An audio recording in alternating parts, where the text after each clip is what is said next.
your first million's the hardest to make, which is so true, but it's like your first location is the hardest. So real estate's a long haul game, but in my opinion, the best one that any of us can be in. Go big or go home. I had a huge goal to build $100 million company within 10 years. We're past it now.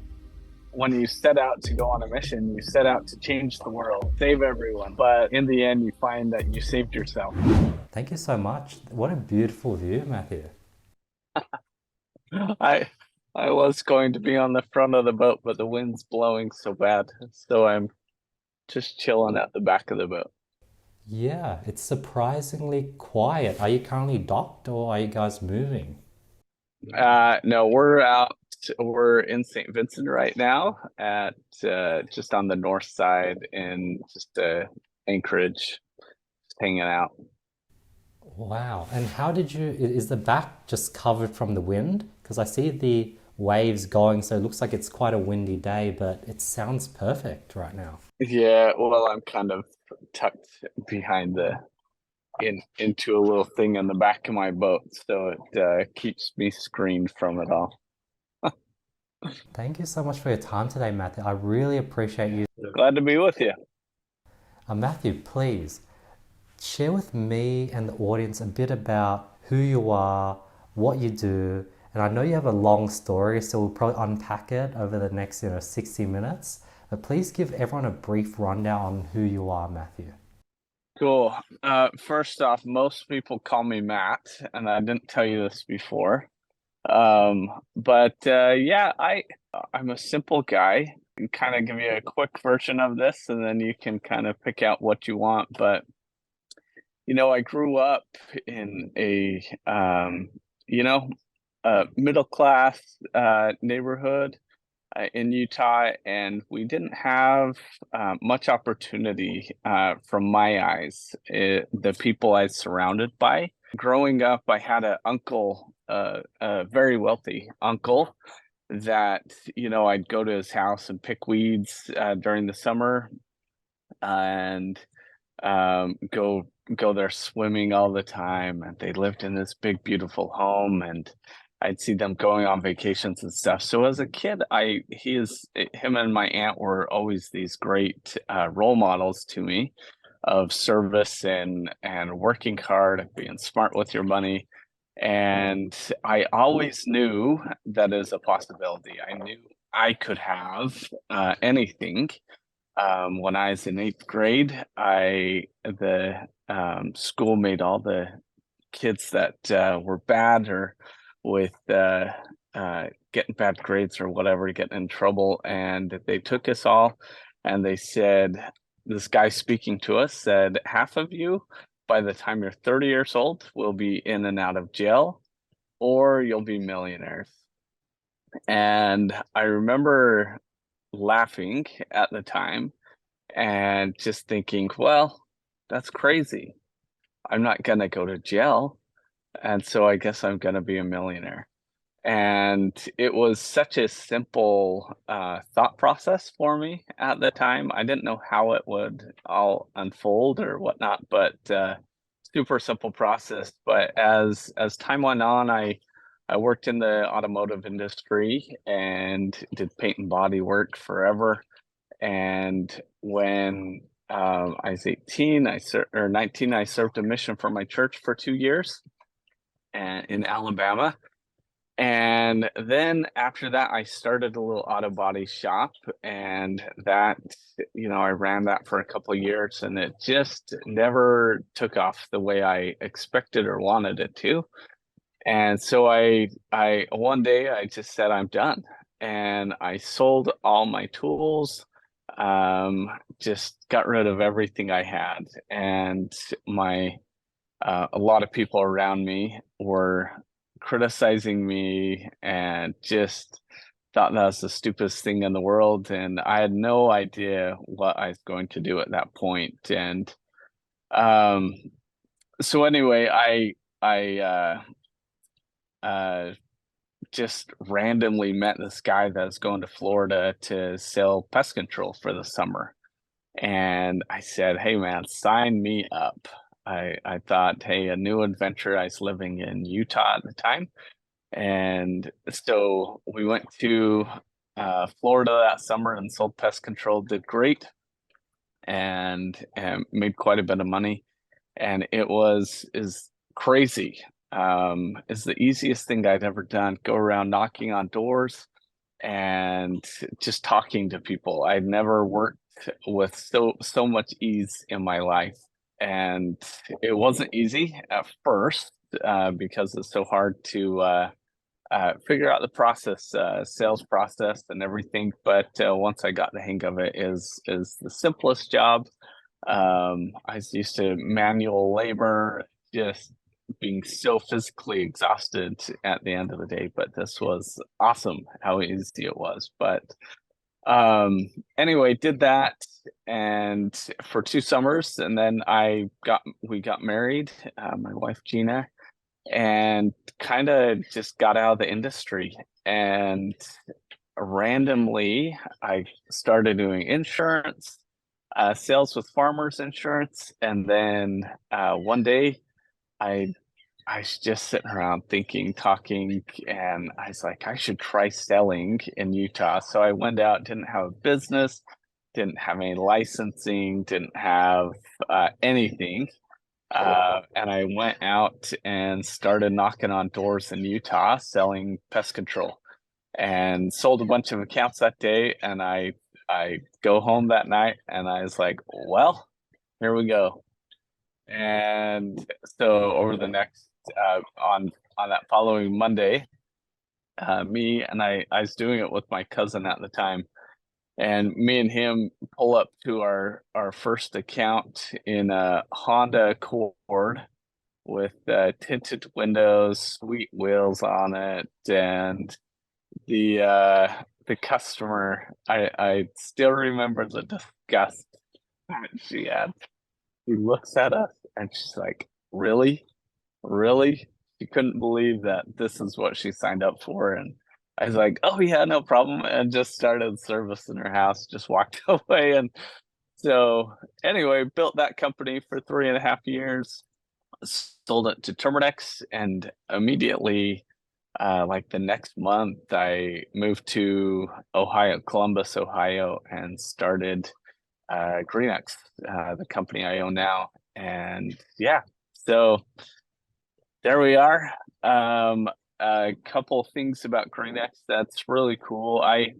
Right in the beginning, I set a goal to build a $10 million company, and after the first summer, I realized how weak of a goal. I built a $1 million company with my first one, but after a short time, I realized how lame of a goal that was, and I wrote down in my journal that I'd build $100 million company in 10 years. And one of the kind of unique things in it, I put, we will do it slow and steady and not worry or care what anybody else is doing in the industry, but focus on our own selves and be the trendsetters. And in so many ways, we have been the trendsetters, and we are now, well, I think we're like the 10th, 11th, 12th, somewhere in there, largest pest control companies in the nation now. So it's pretty cool where we've been able to take it. The team is just incredible.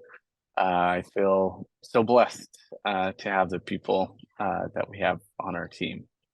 But yeah, that's a short one for you. Thank you so much for sharing that, Matt. There was like so many things to unpack. I guess let's jump straight into the sales. You were talking about how you sold all your equipment and you did it one season of pesticide sales, and it was so easy straight away.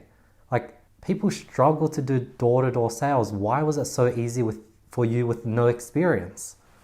You know, I was 24 years old when I started, and so I think being a little bit older and having a little bit experience in the world gave me a bit of advantage. But it's crazy. I can't say it was easy. The first I sold one account in my first 2 weeks, and I remember calling my now wife as my girlfriend. I'm surprised she married me after this, but I broke down and started crying one night. Just how frustrated I was that I wasn't having any success. And my after 2 weeks, I sold this beautiful couple that they only spoke Spanish and I only spoke English. And I somehow I sold them. And it was crazy how just making that one sell just totally changed my I just it gave me so much confidence and changed my mindset, I guess. And from then on out, uh, it was the easiest thing I had ever done to make money. And you went from getting your first account within the first 2 weeks, or it took you 2 weeks to get that first account. How many sales were you then getting after that first initial sale? Yeah, after that, every day is two, three accounts, and so it was very consistent. But what's so interesting about that is now it's so crazy how that was good then. If you could get two, three accounts every day, and that was like you had a great summer. But now guys are selling well over 1,000 accounts during, about 3.5, 4 month period. And so it's a totally different game now, and nothing has changed except for mindset. And guys, I was with I know say well, bunch of guys that this is what we thought we could do. This is the best we thought we could do at the time. It's just right in the 4 minute mile. It's not possible until it's possible. And so now they're in the industry, 5 years ago, for someone to sell 1,000 accounts, it was you were just the most amazing person in the world. But now it's if you can't sell close to 1,000 accounts in a summer, um, you're looked over in a big way, and as far as being leaders in the industry. And so it's very interesting how that whole concept of just what is possible has changed over the last 5, 10 years. Has the ratio of closing of door knocks to closed accounts increased also, or has it stayed the same? Oh yeah, it's kind of hard because a good sales rep will, and I can't give you the exact numbers. We probably have them now, the correct information, but you're gonna sell almost every other door, given the right neighborhood, um, and given the right neighborhood and the sales rep, they're gonna sell probably close to 80% of a neighborhood. And we see it all the time in the industry now that one guy will go into this neighborhood and 2 days later the whole neighborhood's with that specific company, which is just crazy marketing, right? It's your base of clientele, it becomes so small, and it's so much easier to service that group of clients because you go into one neighborhood. They're all right there. And what's crazy about that, this philosophy of door-to-door sales, so many people make fun of you for it. You'll be on the doors and this doctor like thinks he's the coolest thing in the world, um and talks down to you, and in the back of your mind you're just laughing because you make more than them. And um anyway, it's interesting how door-to-door sales kind of has a bad connotation to it, and yet it's one of the most fascinating and best industries I can recommend to any it's a young guy's game, and a guy trying to hustle, make some money, for other investments. I think there's no better way to do it. When you say the right neighborhood, what do you mean by that, Matt? Um, the best, for me personally, the best neighborhood would be like around now at this point with the cost of homes, I'd probably say 1.345 million dollar homes, and built within the last 1 or 2 years. And if you can find a neighborhood like that, you're selling all of them. And but you can sell in anything, but an old neighborhood that's $500,000 homes in the US, you're gonna get less accounts, but you're still going to get your three, four, five accounts a day, but you have to grind a bit harder. Now, are all the competition and all the other pesticide companies not doing the same where they're just scraping for the neighborhoods that have wealthy people with houses that are over 1.2, and aren't all those neighborhoods taken by other competitors, or are all the competitors going to the same places and selling to the same people who just got pesticide service done 6 months ago? Totally. Which honestly creates a huge issue, because then what happens in so many cases is I sell an account, and then uh uh, you know 6 months later Jim goes over and sells this guy, and then I get paid on the account already, and then Jim gets paid on the account. And so what happens is the company as a whole starts losing. And it's very interesting. And so we've had to do different things that I'm not going to talk about on here, but we've had to do different things to solidify the clientele and to make it so, because once our sales guys sell them, they never have any more contact with the client. And so our whole thing is, if we can't win them as a client over that next year or so, then we haven't done our job. And so we do a bunch of different little things to be able to just build solidify our relationship with the clientele, so they aren't willing to go switch over to the next company that just comes around.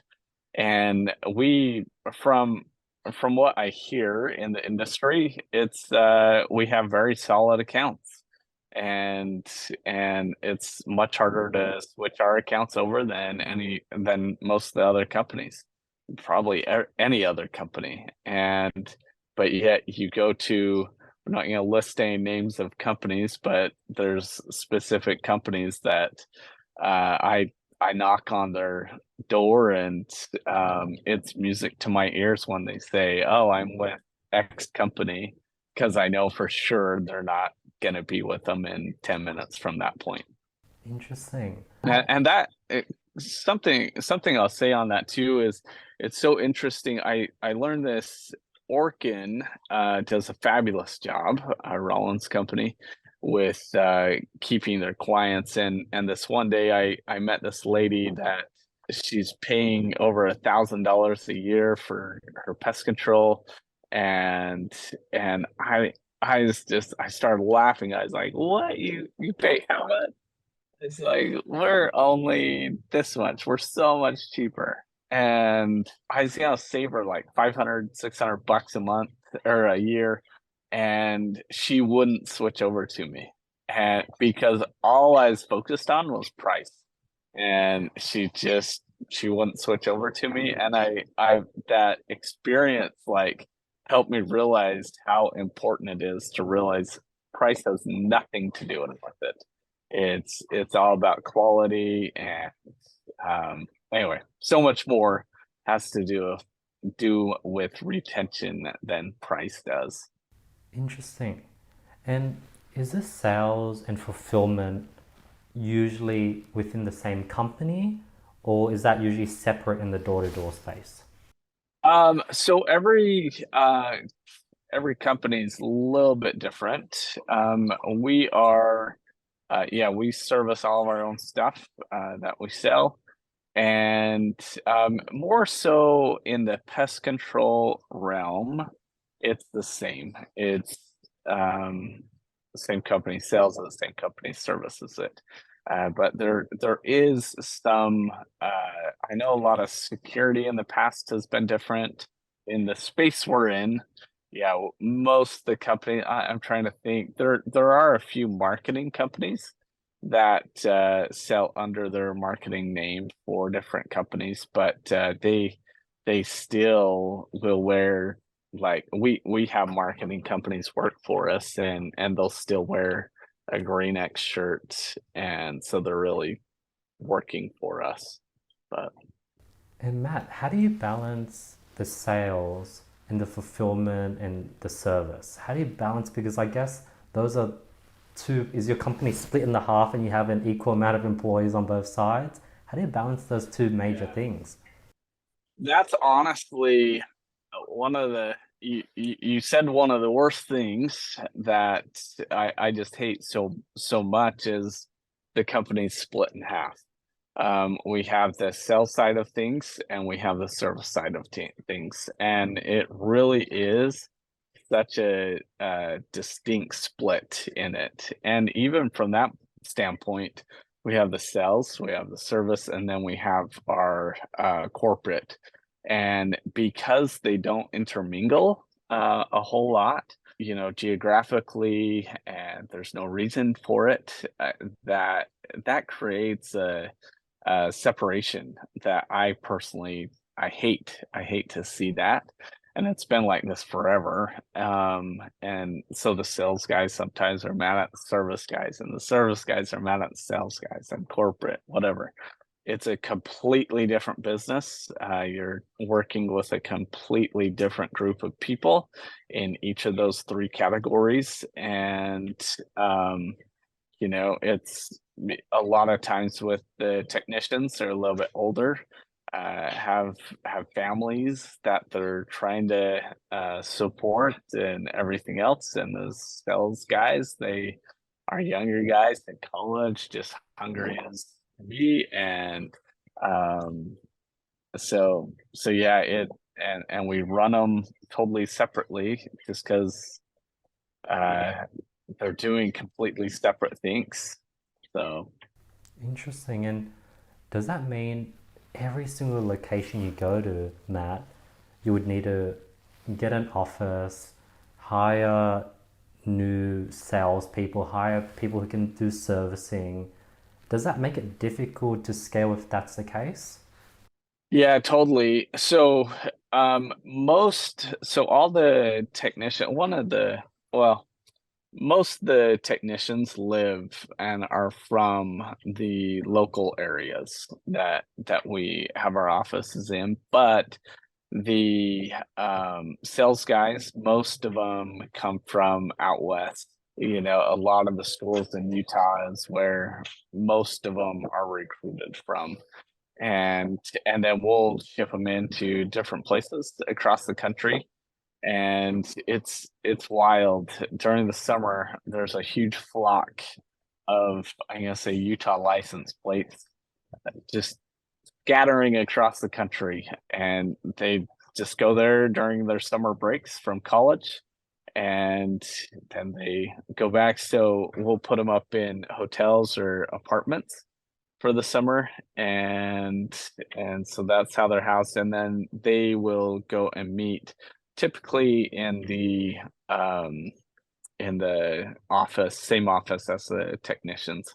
Some of the apartments and stuff have, like, meeting rooms that we can meet in, but typically it's just in the technician office that we have in the local areas. So does that mean in every single local area, the technicians are being pulled left and right by all these pesticide companies trying to get the technician? Yeah, a little bit. but it's more on the sales side that you have guys being pulled left and right. And you don't, I see it every once in a while within the pest world, but um like we don't go recruiting, like go chase down a guy or whatever, say, hey, come work with us. And like if I in the past, if I ever saw a guy that worked for another company, I'd stop him, and if I saw him at a restaurant or something, I'd just introduce myself and say hello. And we've ended up hiring a couple of those guys, but yeah, typically with a door-to-door realm, yeah, it's super cutthroat. And there's the old saying, if you're not talking to them, someone else is. And because there's so many companies, door-to-door companies that are just they're ruthless. It's a pretty sad thing, honestly, how ruthless the door-to-door space is, and when it comes to all the sales guys. And there's there is I'm gonna say this, there's dishonesty left and right, just trying to persuade this guy to come sell here or there, and like little deals going on all the time, trying to keep a guy or get rid of a guy or whatever. And so um anyway, yeah, so sales end, yes, totally. Technician, no, it's not near what that is. When it comes to like the door-to-door pesticide space, how much percent of America do you think has been covered with local pesticide shops in areas that are like middle class and above? Has everything been covered already, or are there still a lot? With door to door, Yes. yeah, I would be easy to say 100%. So probably 90%, because there's your smaller markets out there that don't have door-to-door companies. But like we started in Utah, and in 2000, I'm gonna say 8. I don't know if that's correct, but we started there, and there's like we were going around explaining to people what pest control was. You'd knock on their door and like, what are you talking about? What now? What are you doing? And but now everybody in Utah has used 6 different companies since then. And then Ohio, Columbus was the same thing. Nobody was in Columbus, and there had been a company several years before doing door to door, but nobody was there. And so we were explaining what it was, but now there's not, I don't know, I don't think there's a market that we're in that at least one other company, one other door to door company isn't in. And which sure, it's so funny because you can sit there and go to school with this guy, and yet you go out to the same neighborhood and it's blood. And it's so funny how all of a sudden the competition blood gets flowing like crazy. So when you go into like a new state or a new neighborhood and you set up an office, are you hiring newly graduated technicians that just graduated and are looking for a job, or newly graduated people that need a sales job? Or are you sort of looking at who's working for other competitors and reaching out to them to see if they want to join your newly set up shop in that neighborhood? Yeah, so it's kind of interesting. We do a little bit of both. That we so because all of our sales guys are come out of Utah for the most part, they all stem from Utah, I should say. And because of that, we do recruit some technicians um with those guys, so they come out for the summer with those guys. And so that's how we kind of get the base moving. And then we will hire just local guys by you just throw up ads for jobs on different platforms. Then you just start interviewing like crazy. And um, one of the, this goes for anybody, I know we're talking about the door-to-door space, but more for a business thing.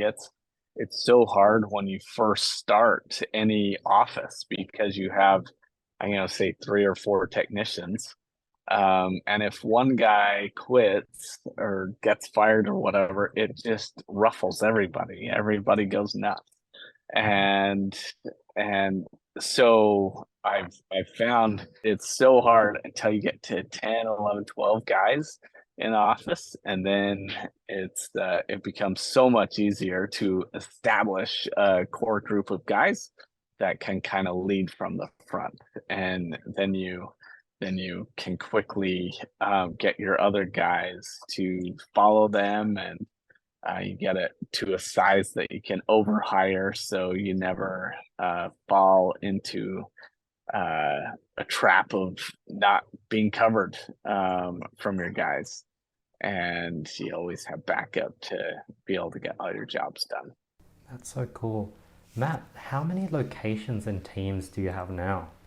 Um, we are, you shouldn't have asked me that. We're about 20. We have, um, and we're mainly in the East Coast um, areas.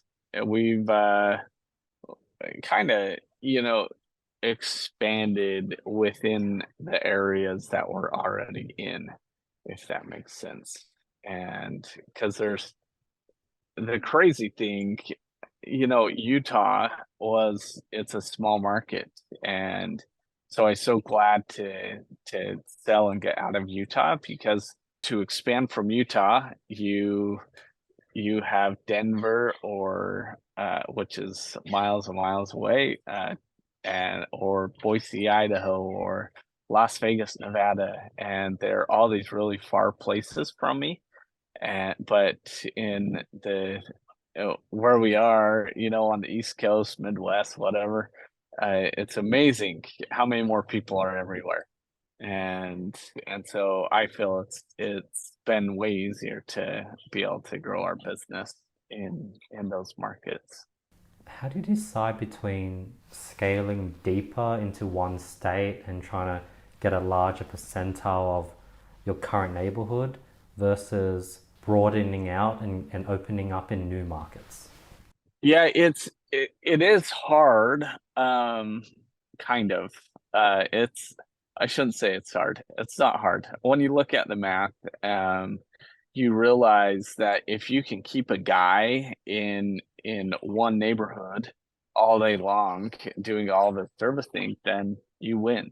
The guy gets more stops done, he's making more money, and you're saving way more money because you're not using as much gas, wear and tear on the trucks, more accidents. And so there's so many benefits to just keeping it so tight knit in an area, rather than being spread out all over the country, because you could easily do that. And there's so many companies that do. And one thing that I guess I kind of pride myself on is how we started and where we started, and so it has made it way easier for us to keep a tight group of accounts in our markets, and just continue to build upon that base. Do you guys have like a door knocking follow up process? Like, is it possible to have one guy look after a whole neighborhood and him just knocking on every single door, and over a period of 20 years, every single house in that neighborhood is under your company? Yeah, totally. And there's lots of neighborhoods that's pretty much that way, and which is so cool. I'm not as involved with that anymore, but it's so fun in days past when I'd go into a neighborhood and there'd be like 1 or 2 people that I hadn't sold. And um so it's so fulfilling to me.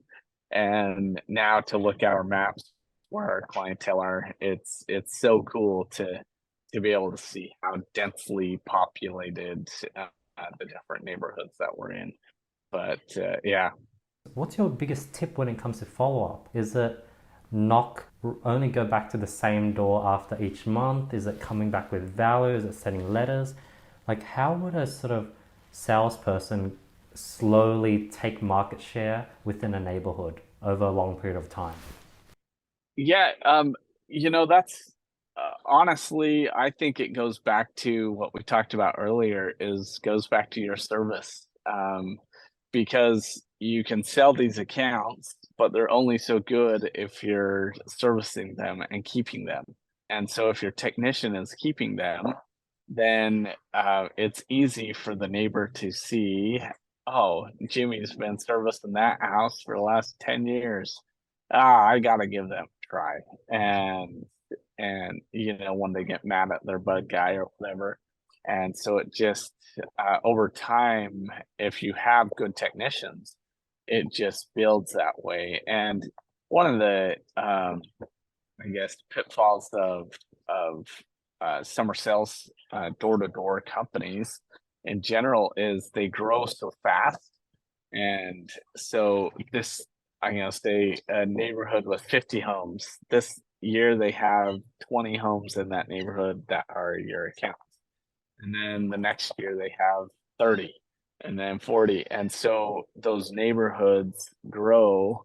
And so then you have to pull a technician that's doing these other accounts, you have to pull him in to tighten his route. And so he loses some of the accounts that he was servicing. So their routes are getting tighter, but yet the consistency is getting less and less and less as our routes get tighter. And so it's no hidden secret. The best thing that you can ever do is just to have the same guy there every single time, building a familiar face. And then you can know, okay, this guy's losing so many accounts. We don't want that guy anymore. This guy's keeping so many and putting on more accounts. Let's rally around this guy and make sure he's successful. Interesting. And then when you rally around a servicer or a technician, aren't they capped by the number of hours in the day? And there's a limit to each technician that you then have to just get more technicians, or like, how do you scale technicians? Yeah, and that is super hard. And every market's a bit different, but it's seriously a very difficult thing to be able to find and keep great technicians. And and like I said, some markets are easier than others. And once you have an established branch, it's easier to keep the guys. We've set it up how if you have these different certifications and done these different things, you get paid more. And so there's opportunity just within the technicians that they can level up and make more money. And so I'm gonna say there's more hope. There's something to look forward to. And they're always, where we're expanding all the time, we're growing, there's new opportunities in management or whatever that the guy is searching for and wanting. They can do it because the channel's there for them and the accounts are there for them. So if they want it, they can have it. And that's why I always say to our guys is look, man, don't tell me you want to be a manager. I need more leaders. I can't get enough leaders. Just be a leader right now, and you'll find that opportunity. Interesting. And is it worth it for your company to vertically integrate and sort of offer education certifications so you can just have more technicians, so that bottleneck of technician becomes less of a problem since you're sort of basically creating them? Yeah. So in the pest control world, every state's a little bit different, but for the most part, for an entry level technician, it's as far as the schooling and stuff, it's super easy. Um, relatively. There's some training and stuff that has to be done, and then they get their license. And but a lot of states you can they don't even have to get a license. We have our guys get them, but they don't even have to get a license. Your manager has to have a license, but the guys underneath him don't. So every state's a bit different, which is always fun trying to figure out all the laws and regulations behind that, and they're always changing. But to be able to um, yeah, I we pay for and they have to have continuing education hours to be able to keep their license active. And so we're always sending them to stuff, and different supply companies are coming in doing trainings for our guys. And so it kind of goes both ways on that, but it's yeah, it's a continual process. And we're always trying to develop our team that we have, so that we can have that guy be our manager here or here or here. And there's so many guys, so many of our managers, they started as a technician, and now they you know they're in regional manager roles and just different roles. And so it's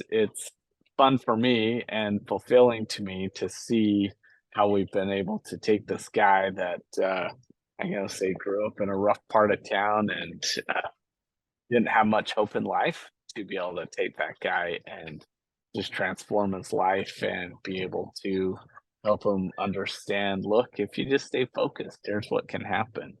And to see guys build real estate portfolios and set themselves up for success.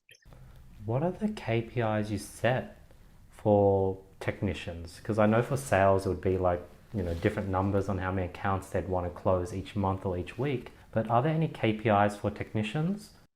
Yeah, we have a lot. Uh, we have a ton that we're like overall looking at, but the main ones that the guys focus on is your reservice rate, your cancellations, just those main things that drive the business. And those are the main things that we're looking at. And I should say we're looking at the guys out in the field are looking at, and their pay is based on that as well. And so they care. It by default it forces them to care about the reservice, like how good of a job they do, or their communication with the clients. So, and it's hard to figure out how to put that, where to put the KPIs, and how much those KPIs matter for their pay, and how much we really involve it in their pay. Um, and but that's like one of the best things that I ever changed, because for a long time it's just on commission. Guys would service an account, they'd get paid X, and so they're going out doing 20 accounts a day, just doing a haphazard job. And but then there's a point that I realized that, oh, we gotta pay according to what they're actually doing. And so we force ranked everything, and now guys get paid for what they kill, and they get paid according to all of that, because if not, then what are we paying them for? Just to lose accounts or whatever. And so it helps them focus in on what they need to be doing. Got it. Is this usually the process? So a salesperson will come to my door, he'll talk about pesticides and why I should sign up. I sign up, I pay $500 a year to expect a yearly sort of pesticide service. So the salesperson closes me, and then he calls the technician, hey, I just closed this account, this is the address, can you come into the house and service it in the next week? He comes, he services, he talks to me, makes sure I'm happy, and then he puts it into his calendar, or you put it into the CRM, And then a year goes by, my address will pop up and page like, hey, Andy's address, it's been a year. The subscription just pinged again, he paid again, show up at his house ASAP because he just paid. Is it as simple as that or much more complicated? Well, it is. Now it's I laugh how the whole world has evolved so much from when I first started using Outlook as my CRM and paper contracts, everything. And I remember the day the iPad came out, I was like, oh my gosh, this is gonna change things. And I had a guy write a app to be able to do the contract, and which was so unlegit. We were saving credit card information that we shouldn't have been. It wasn't all encrypted and stuff. So it's amazing where that has all come from, 20 years ago, to what it is today. But now the guy shows up on someone's door with an iPad, fills out the contract, and submits it, and it pings the office, the technician goes services it. And so there doesn't really need to be any communication, written or verbal. It's just all automatic, and then the guy goes out and services it, and then typically, in the States, most of the clients are bi-monthly, every other month or once a quarter, and that's pretty standard. Some accounts are monthly, but and so your technician's going out there, talking to the customer all the time. And then, yeah, that year mark or whatever 2-year mark, you're trying to, at that point, if you haven't sold them enough on your company, then you haven't done your job. And so hopefully we have sold them so they don't just cancel or go with another company. Because at that point, because we're not making money as a company, at that point, because we're paying commissions for the technicians, we're paying commissions to the sales guys. So it only makes sense to keep that client long term, or else the companies sell it. So, who does majority of the work to get that client to rebill for another year? Is it the technician or is it salesperson? 100%. It's kind of interesting. If it's so hard because in my perfect world, I would have the same sales guy go to that house and keep in communication with them, call them once a quarter. But that's the reality of it. Just the sales guys, a lot of times they're young guys, just hungry, looking, they get so sidetracked and doing so many different things. And so they don't, but in my perfect world, that's how it would be. But once the sales guy sells that account, 9 times out of 10, they never talk to that customer again. So which is weird. When I sold, I would, after I'd sell them, I'd always either stop by the house, or after the technician would service it, or I'd stop back by or call them, just to make it sure everything went well, and then ask for referrals. And I get referrals left and right. And so it was, and I tell sales guys that all the time, and they're like, they don't. Anyway. Because it's hard for the salesperson because and like you can't it's hard to figure out the commission split because it's mainly the technician that's checking in, and then if the salesperson checks in, I guess the only benefit they would get is referrals. But if the person re-signs up, they're not going to commission on that second year. But Correct. yeah, and it's hard to set up some model where you split the commission. That's like very difficult, I guess, as well. Yeah, yeah. Yeah, it is. Because at that point, you know, I'm gonna say me as the company, we paid all this money in the beginning, so that we don't have to pay more money in the end, so that we can make some money.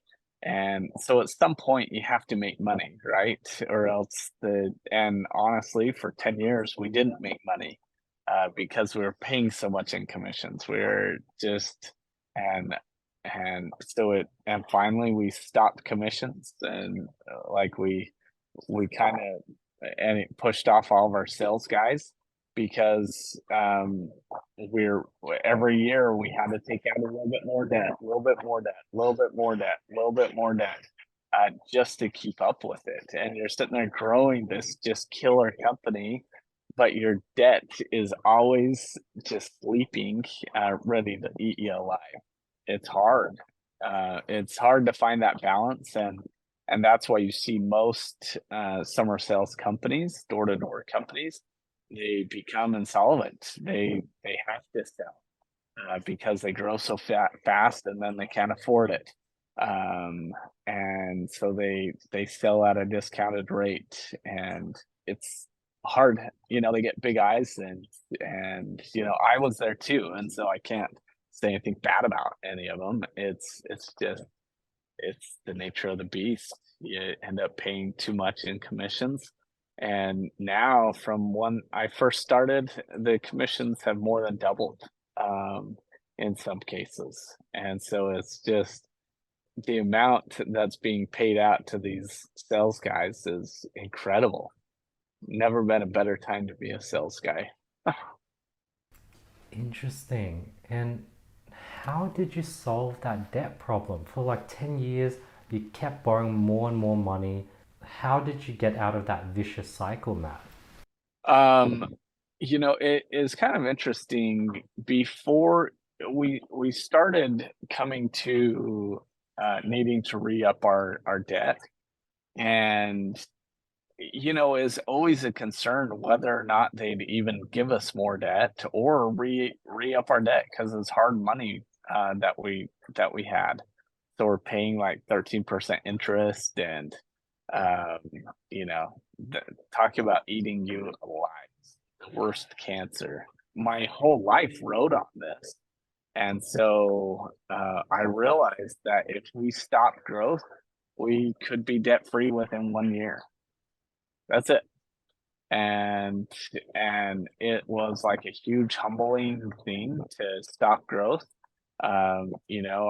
I thought I had all these friends of sales guys, and they all acted like they're my best friend, but now not one of them talks to me. And they'll call me if they like really needed something, but I in my mind I had thousands of friends, and now I've quickly realized I have 3, 4 friends that would actually care for me.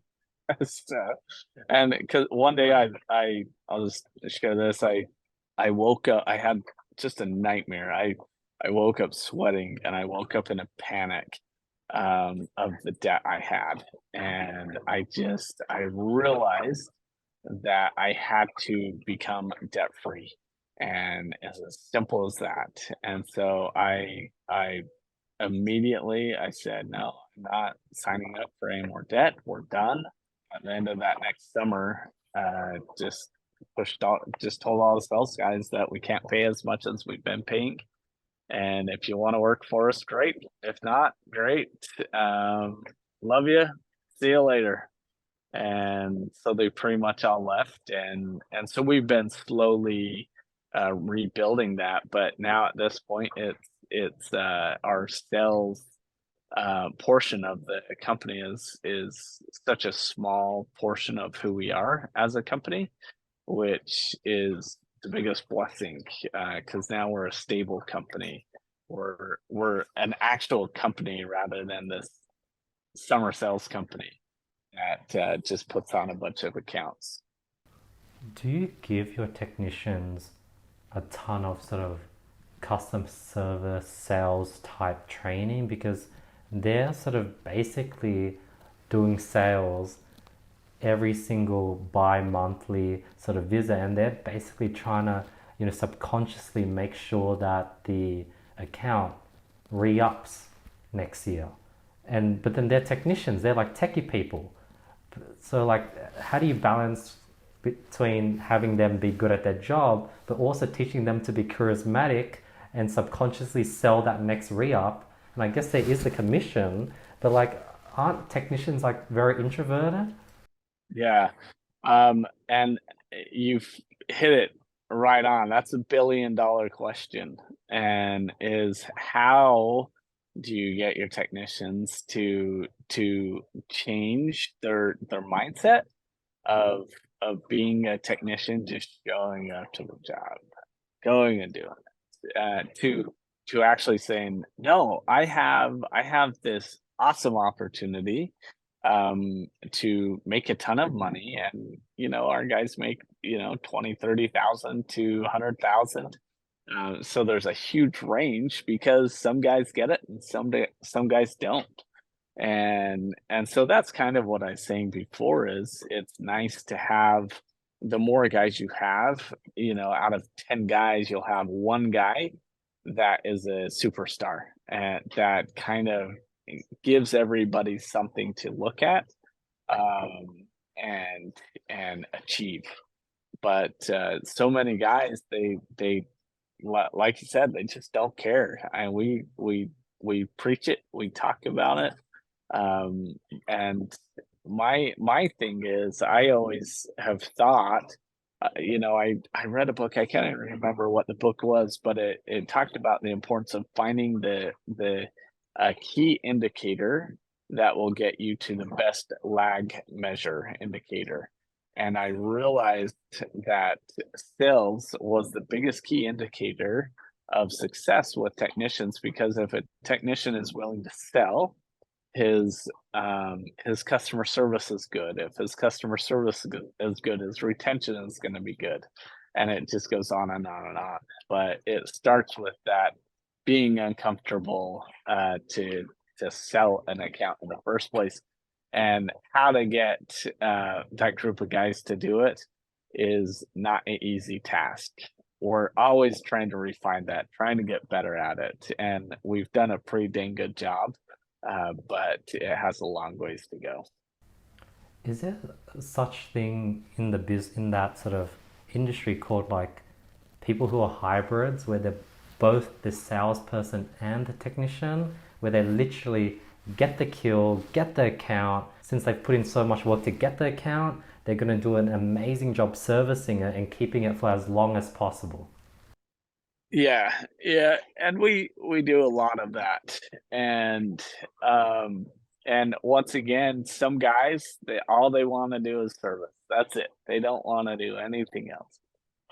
But some guys they want to have a light route so they can talk to the neighbors, so they can upgrade the people that they're servicing, and so every guy's just a little bit different. But same thing with anything in life, right? Some people are willing to do it, some people aren't. It's kind of interesting. I met a guy at church yesterday that in St. Martin that he owns a pest control company. It's so weird to find this guy on this little teeny island that has a pest control company. I don't know how big it is, but like talking to him and stuff, it seems like a pretty legit business. And anyway, is so interesting talking to him about it because we've been in the Caribbean for the last 3 4 months and going to all these different islands, and I hear over and over and over that there's no opportunity. All these people, they come to you, and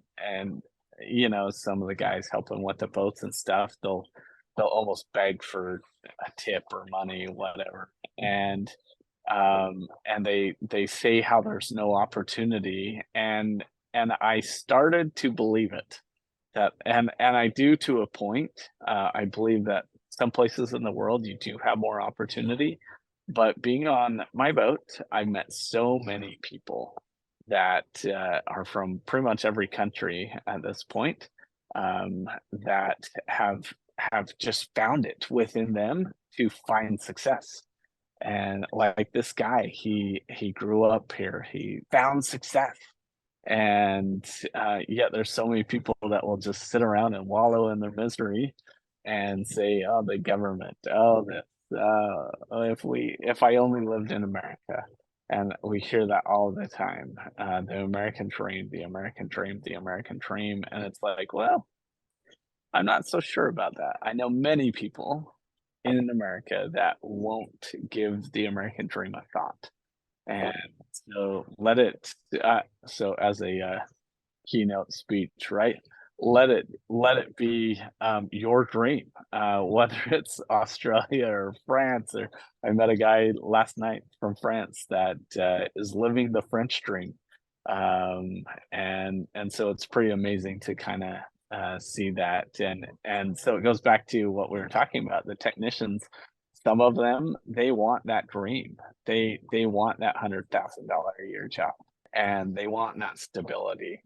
But some of them, they're fine making $20,000, $30,000 a year, going home, not living the best life they can. Going home playing Nintendo when they get home or whatever. And that's just how some people are wired. Interesting. Matt, when you sort of take a step back and look at the bigger picture of your company, how do you balance between focusing on acquiring new accounts versus focusing on your current accounts? Because I guess if you start focusing, okay, I want a 10% increase on the amount of accounts we have every single year and just focus on getting new accounts, you might have like people dropping off and now you're sort of like a snake eating its own tail. And then if you only focus on your current accounts, there's still like, even if you have an amazing retention of 90%, you're still losing 10% every year. Now your company's slowly dying. Yeah. And that's such a good question. And in the space that we're in of door to door, there are so many companies that just get eaten alive by their attrition. And that's another reason why it was so pivotal for us to slow our growth, to stop our growth. And so you can let that attrition kind of bite you one time, and then now it's such a that portion of growth, because the door-to-door growth has the highest amount of attrition. Simple as that. It just does. You're showing up to someone's house unannounced, saying, hey, 5 minutes later you're walking away with a contract with their credit card information. It's as simple as that. And so what I'd say is there has to be a balance of how much you grow versus how much you're going to slow down and take care of your clients. And so you started asking the question, how do we do that? And the simple answer is it's not easy, because you do want to grow, but it boils down to how well your technicians are servicing the accounts. And so everything revolves, they're the heart and the soul of your business. If they're not happy, if they're not taking care of your clients, then nothing matters. It doesn't matter how many sales guys you have. You can have 10,000 sales guys, putting on hundreds of thousands of accounts every summer. But in the end, it's like, for what? It has no purpose. It's like if you wanted to just have the company stable, is a simple formula figuring out the attrition percentage and trying to get that much new customers every year. And then if you can do that, your company will stay constant and you'll be constantly getting consistent cash flow each year. Is that the magic formula if someone wanted to stay steady?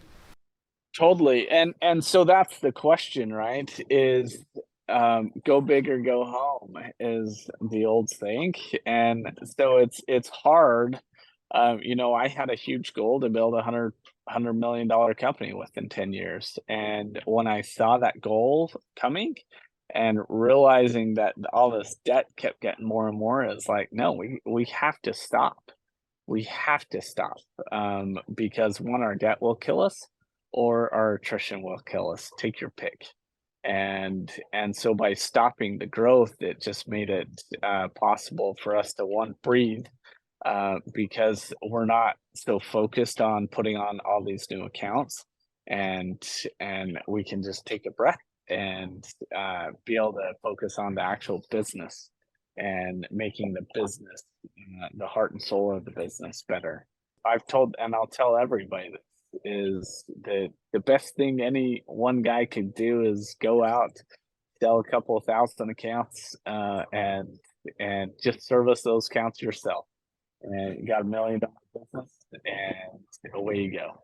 And you have a part-time job making $1 million a year, because if you're the sales guy, you're the technician, those clients are never going to cancel on you, and they'll stay with you forever. But so many people like myself, you get big eyes. And so you go for the big number, right? And so you push and push and push. And sometimes that push, that drive is what will actually kill you. And I see it all the time in this industry. And that's why you see so many companies like being forced to sell their companies, because they at a discounted rate, because at the end of the summer they have to pay their commissions, yet they haven't got all the money for that account yet, so they have to front more money than they actually brought in, and so the math just doesn't work. And so if you don't have money, you're just if you don't have access to any debt, you're just in trouble. Now, why was it really scary for you to stop acquiring new customers for 1 year? Like, if you had all this debt and it was like really, really stressful, did you know that you could simply just stop acquiring new customers and the yearly sort of reoccurring payments would come in and they'll cover all your costs and you'll be able to be cash flow positive and fund and recover and pay off all your debts? Or were you just so fixated on that $100 million goal where you knew that was an option, but you didn't want to stop the momentum? Yeah, it's so funny. The getting Stopping the growth has never been done in the door-to-door realm the way we did. We were just killing it. We're doubling in size. Our sales engine was just insane, like none other. And everybody that is the talk of the town, everybody is coming to Greenix.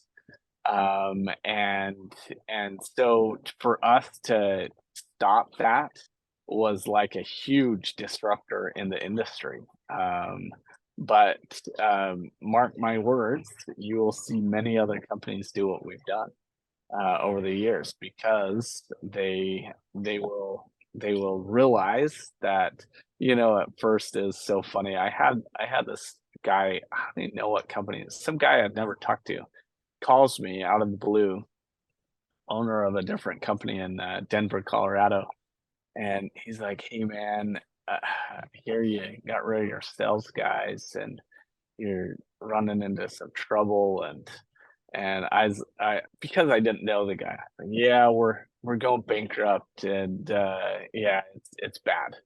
And got off the phone with him just laughing, because here I am, just I've never felt more peace in my business than when that all happened, because I knew that we'd be debt free, and then I knew we could regrow our sales program if that's what we chose to do, and it just take a few years to do it. But that's seriously the biggest blessing of my life, is to be inspired enough, and I should say even humble enough to slow down the growth, and just take a breather for a year.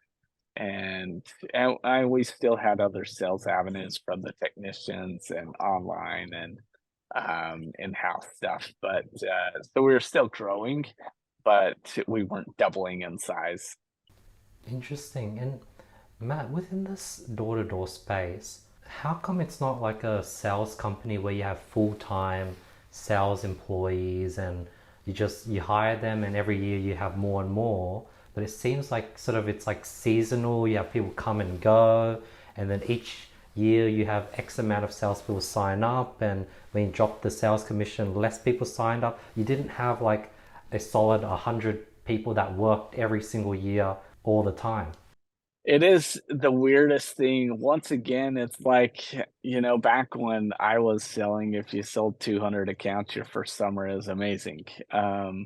But and now it's 1,000 accounts. And so it's like in your mind, and this door to door realm has become we call it the summer sales, and so it's between college semesters and during the summer. But if I were any one of those guys, I remember my first summer I sold until November, or yeah, November, and like everybody left in September. And I remember being so weirded out that it's like, wait, like, why are you going home? Some guys were going home to school, but some guys didn't have anything to go home to, but they're going home because the summer was over. And I remember it just being the weirdest thing that all this meat was still on the bones to be made. And uh they just left it. And so if I were to recommend to anybody, it's like if you're gonna be in this game, be in it for 5, 10 years and do it full time and make, you know, 5, 10 million dollars and go build a real estate portfolio and retire in 10 years. But so many guys, yeah, they'll just sell 3, 4 months out of the year. And then, you know, some of them go back and recruit teams for the next year and they get paid off of that, which is awesome. But you know, a lot of them, even the guys that do that, you know, they're screwing around. They're not working full time doing recruiting and stuff. The numbers become kind of messed up in their minds. In so many guys' minds, I see it all the time. And if you know, if I were them in their shoes, I'd work at least 6, 7, 8 months out of the year doing door to door, and then the rest recruiting teams for the next year. And because that's how, you know, you're gonna make over $1 million in a summer is by recruiting a big team, and because then you get to override off those guys. So anyway, everybody has their own. Interesting. And then why don't pesticide companies go like the Salesforce route or the Oracle route and hire, adults that in the sales space with like a base salary and a commission on top, and then have KPIs and have these people that have family members just work full-time sales. It's not like a summer college gig. You know, I'm at this point, I'm not running my business, um, and which is such a blessing. Um, and I could get into that wonderful book, E-Myth: Why Most Small Businesses Fail and What to Do About It. Talks about how the owner is the biggest problem because they won't let everybody do their job. And so I've over the years stepped away more and more and more and allowed people to do their job, and it's allowed me the freedom to sail around the world on my boat. But anyway, so to answer your question, it's so interesting because if I were running it, that's where I'd put money. And being on the board, I've talked about this so many times, and it just hasn't taken root yet. Because we have so many other irons going in the fire, and so it's hard to one, find someone that will just grab the bull by the horn and do it. That's where the biggest problem is, because I see huge value in having those guys that go in the same neighborhood, and it's the same face, like we were talking before. It's the same guy, same face, same neighborhood, over and over and over, and he can build that credibility in an area. But the summer sales guys, they don't, and they can't. So anyway, Makes sense. And does that answer that? yeah, because when you're sort of talking about these salespeople can then recruit their own salespeople and make a commission off their salespeople, then I started thinking of like network marketing and that whole That's model. what it is. Yeah, and it's hard. Like if you'll be in that world forever, and then you can't sort of transition into like a real, not a real company, but like you can't. It's something more solid. It feels like it's constantly recruiting people and constantly motivating people, and you sort of a lot of your time is now focused on having this amazing sort of not funnel or pyramid, and sort of having rewards and making the percentages right. but that's so tiring. Yeah, and that's what it is. But at the same time, that's how you make $1 million a year in this game. And so it's like, what do you want? And you do that for 10 years, you're done, you know? And so there's cost, benefits to it all.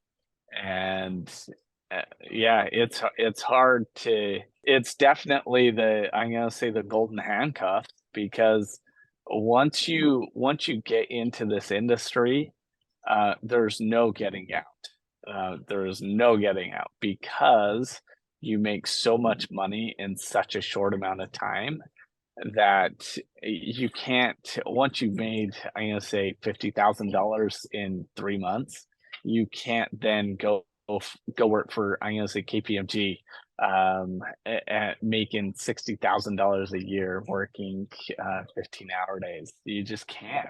And so it's kind of cool in Utah. Most all of the fastest growing companies in Utah were founded by people that did summer sales. And so you have a couple of different things at that point. You either go off and start your own business because you have all this sales training experience and confidence to grow and build something else, or you really hunker down and start building teams out, and and make a career out of it. And there's a lot of guys that do that, and or you have the guys that quit and just go by the wayside and go work a 50, $100,000 a year job. And you can, I see those guys all the time, and you can tell it's always in the back of their mind. I should have stayed. I should have stayed. I should have stayed. Now, Matt, when you first started the company, were you selling the clients and then doing the servicing yourself? Were you actually going to the houses, spraying the pesticides? Did you get the certification and just do everything yourself? And it was just you? Yes. I've serviced so many accounts. My my first year in Utah, when I first opened my company, I realized that I couldn't pay commissions that next summer if I had a few guys. And we had no money. And so I was just working like crazy. I'd sell in the snow. I had a snow pants on, snow boots, go knocking on doors in the middle of winter and sell it and then service it. And that's just how I had to do it. And even with my second Greenix, I so many times, when we're first starting, it's like a guy quits or whatever. You have to, the route's there, you've already called the clients, whatever. And so you have to go service them. And so there's so many times that I'd be stuck. Here I am trying to run a business, but I'm a technician and out there servicing accounts, which is fun. I enjoy it. I enjoyed being with the clients, and um, but it wasn't, when you're building a company, that's not where you should be. You should be with the team.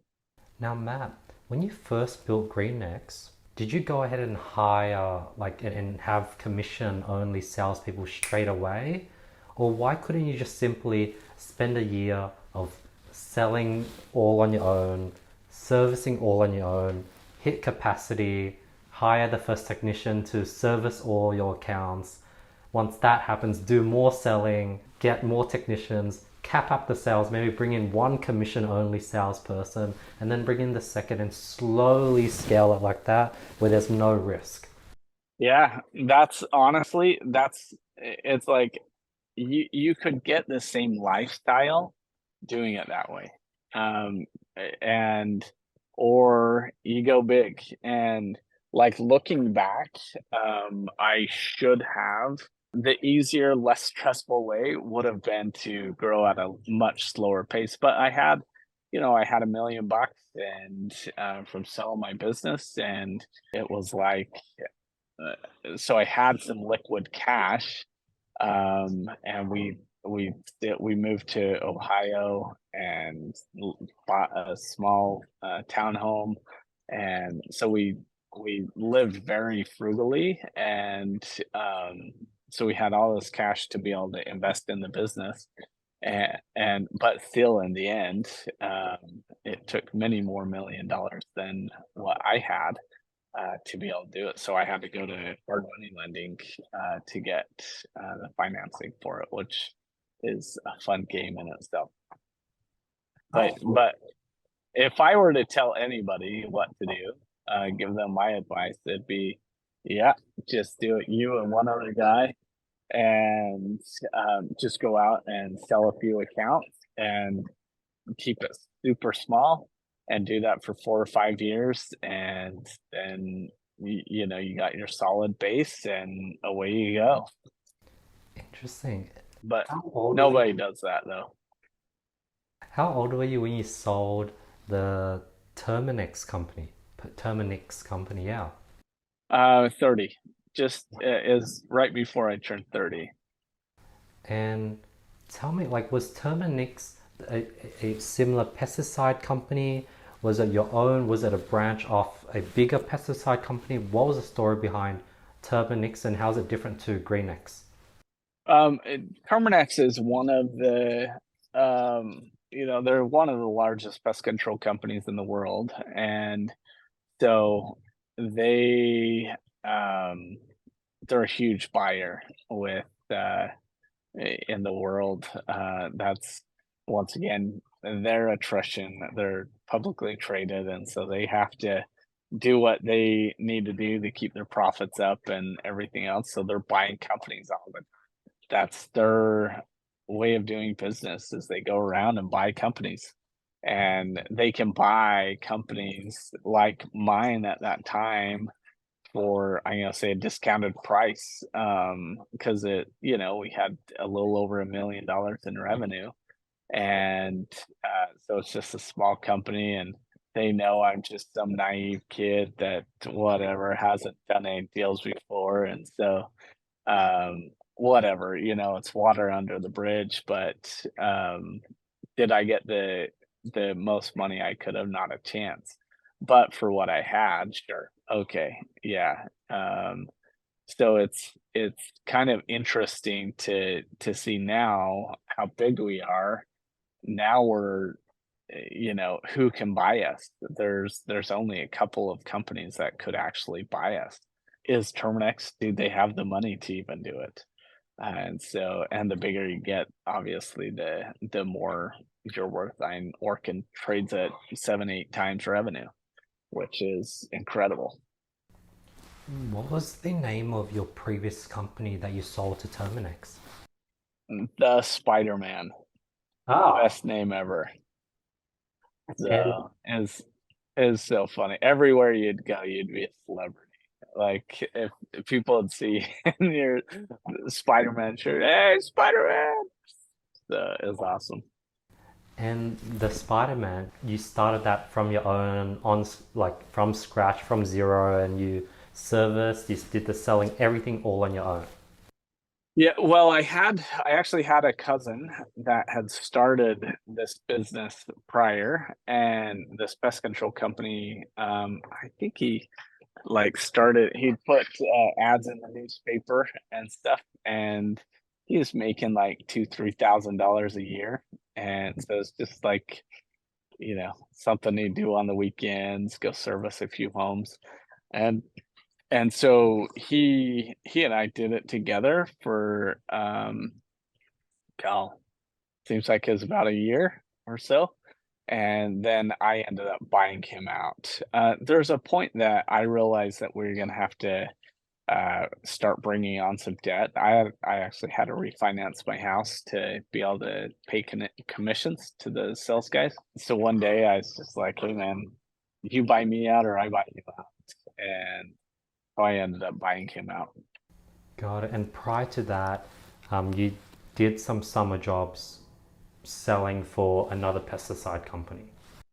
Yeah, yeah, I sold really a summer and a half because I got married, and but Yeah, looking back, it's really weird that I even quit the industry because I was doing well, making good money, and you know, God had a different plan for me. So Interesting.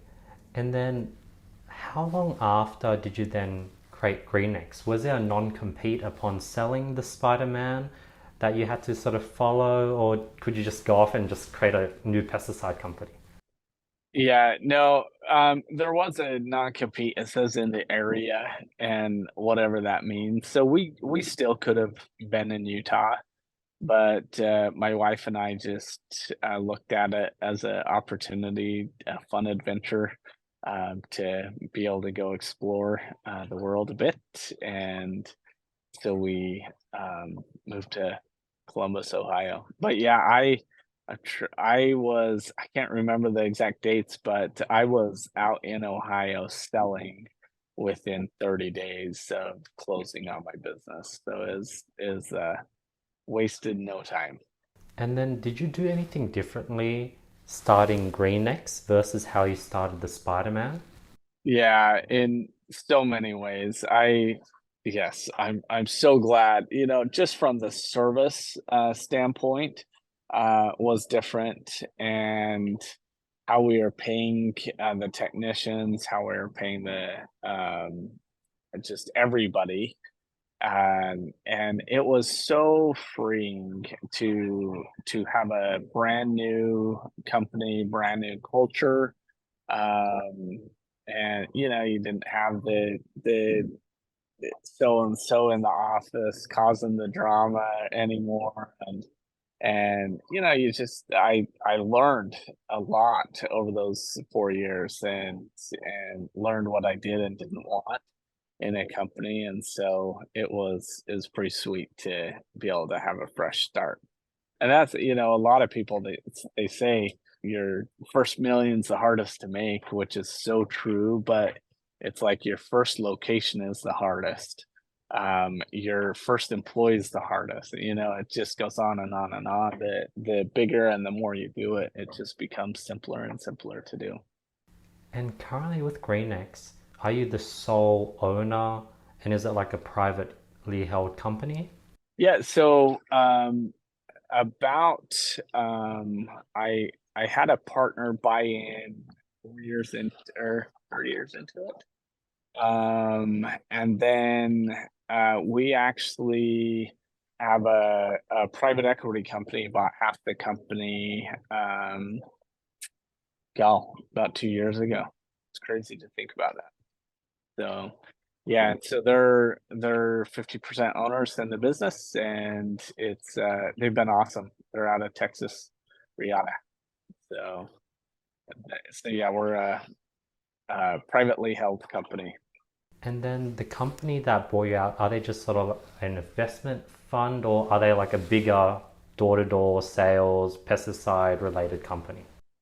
It's a private equity group. Oh, So yeah. interesting. And what made you make that decision, Matt? Did you just sort of want to bring cash off the table because it's hard to do that and this was a good opportunity? Do you see them as like a partner that could help you grow things faster? What catalyzed that decision? Or did you just want to travel around the world? Yeah, it's so interesting. So we had started traveling before this point in a RV just in the United States, and I was going around to my different offices and stuff. But anyway, so I still working not as much as I was previous years, but we slowed growth, and by telling all the sales guys, look, we can't afford it, we're not doing it anymore. And then it was probably like a month later, and it happened like, it was such a blessing because we knew we'd be debt free in about a year, and then immediately these guys came along and started talking to us, and is so random how we met a friend of a friend, and just one thing led to another, and then we, like 6 months later, ended up making a deal with these guys. So it was very weird, the timing on it all, it and at the time, you know, it was it was hard, honestly, even until the day I signed. I was like kind of battling within myself, if it's the right thing to do, because I knew in a year we'd be in a really good situation.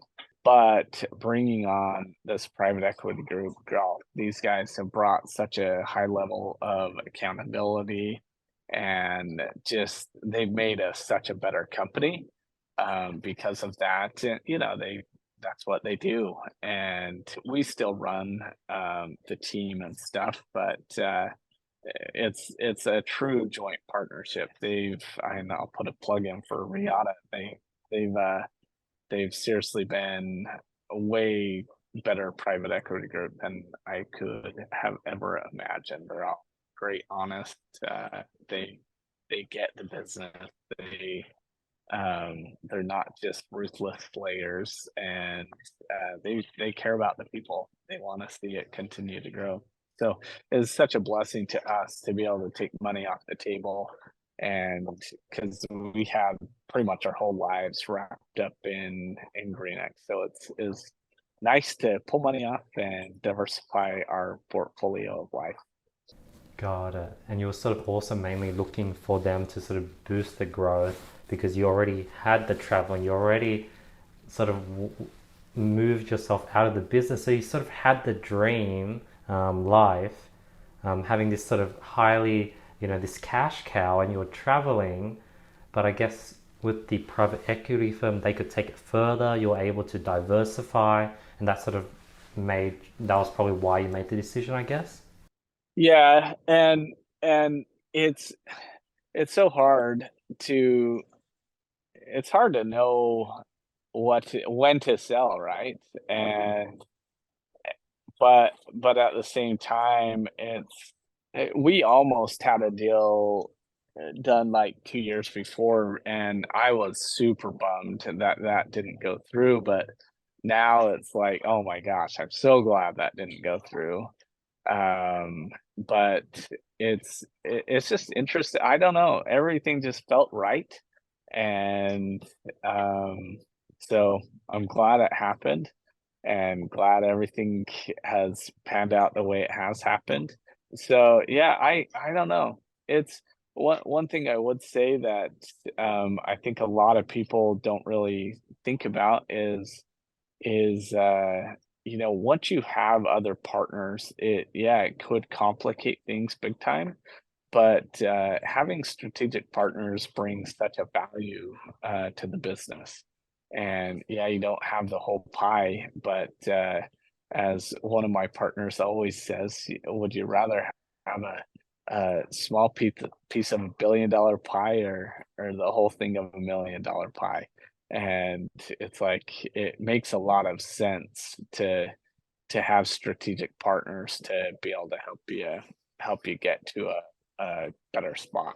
And to have these our private equity group, it's made it, honestly, I have so much less stress and worry and thought now than I ever have, um because once again they've known how to keep companies accountable, and because they're regulated, they have to. And so it's been a blessing in disguise to be able to have that level of accountability for our overall company. Matt, talking about that book you mentioned earlier, talking about how you sort of want to slowly automate things and get yourself out of the business. On your own, would you have been able to get to a point where you had a CEO, all the C-suite managers, and you could travel the world and you still owned 100% of the company? Is that a possible scenario? I suppose it is.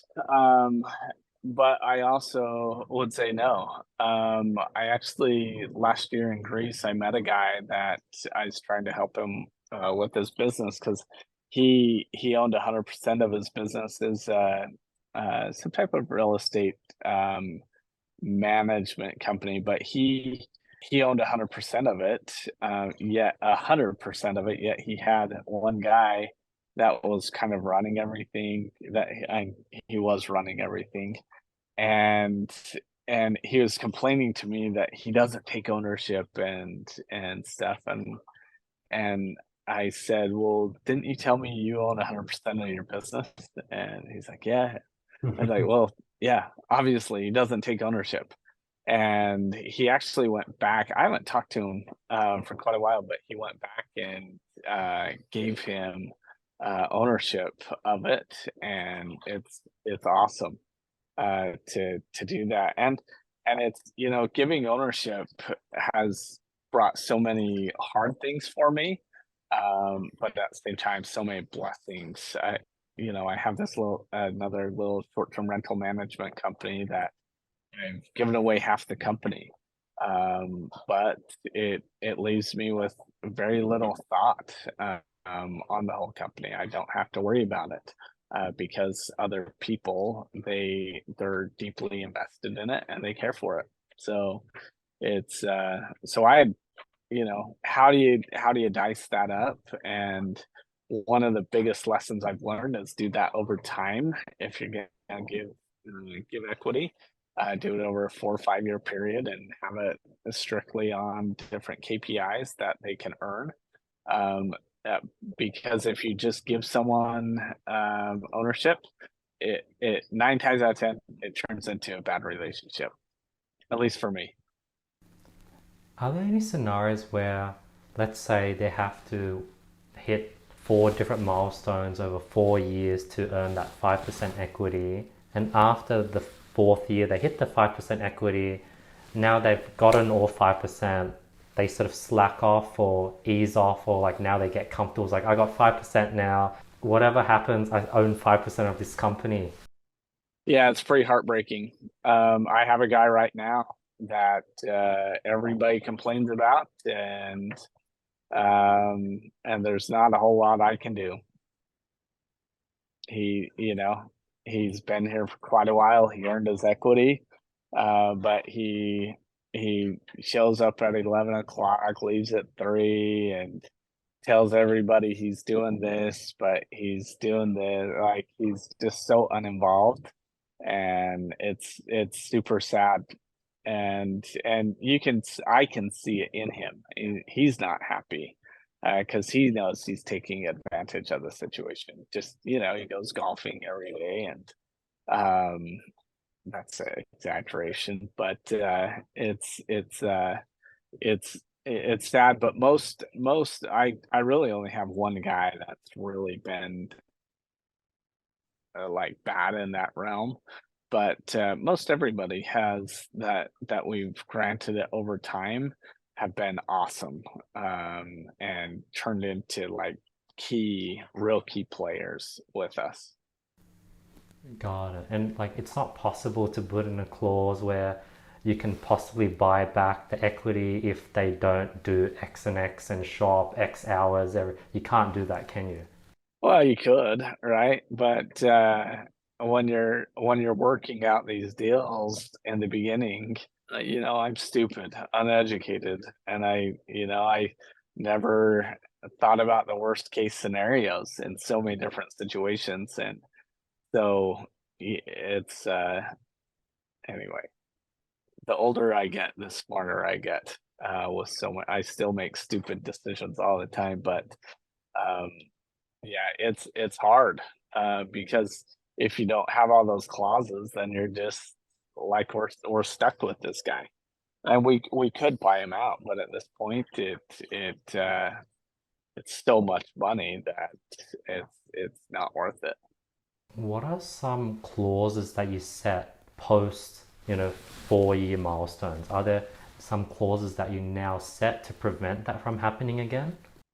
For the on the sales end, because some of the leaders have options and stuff. Well, I guess all of it is based on growth of the business and profitability of the business. And so one of the problems is a lot of jobs you can't like put a specific dollar amount to, and like a CFO, right? You really can't put a specific dollar amount what that guy's actually worth. And he may be worth $10 million, but you're only paying him $100,000 or whatever. But I think that's a very difficult place to. It's so hard. You have to. There's got to be a give and take because there's so many things that you could think about, but at the same time, can you get to the next level without doing this? Because if you had the cash to pay them a huge salary, then pay them the huge salary and don't worry about all the headache. But like I said earlier, we're getting more and more debt all the time, but we're growing like crazy. And so I wasn't flush with cash. And so we couldn't, now guess what? We can pay higher salaries and for key guys and without worrying about having to give away the farm to them, and because we're just in a better position. That makes no sense. Matt, tell me about your recent transition where you sold half of your company, you opened up a real estate portfolio, that company. Tell me about that whole process, and was it back to back? Yeah, I'm trying to think about 13, probably 2013. We ended up we had a house that we were renting out in Utah, and I sold that and bought a campground out in Ohio that had a couple little houses on it that we started renting out on Airbnb. Seems like forever ago, in the early days. And it's way out in the middle of nowhere in Amish country in Ohio. And started renting that out and just started buying cheaper homes and renting them out on Airbnb and just kept building that slowly. And then I had to hire I had to hire cleaners and people to maintain the property, and then we hired someone to manage all the Airbnb guests, and then that's just kind of evolved and kind of interesting. I bought a couple of luxury homes in southern Utah. I was renting them out. It was in a brand new neighborhood, and some guy called me. I'd given so much advice to so many different people over the years. People knew I did Airbnb, so they call and ask, and I was on the phone with this guy he's almost finished building his house in there, and he asked me about it, and I started telling him everything. And in the middle of our conversation, I was like, "Well, and if you don't want to, I'll manage it for you. We just charge 20%." And he's like, "Oh, so you do this?" Yeah, we can do it. And so in the middle of this 20-minute conversation, I went from not having a business to, okay, I need a business. And so we set up a business, and away we went. And it's been super fun, and we've grown it quite a bit. And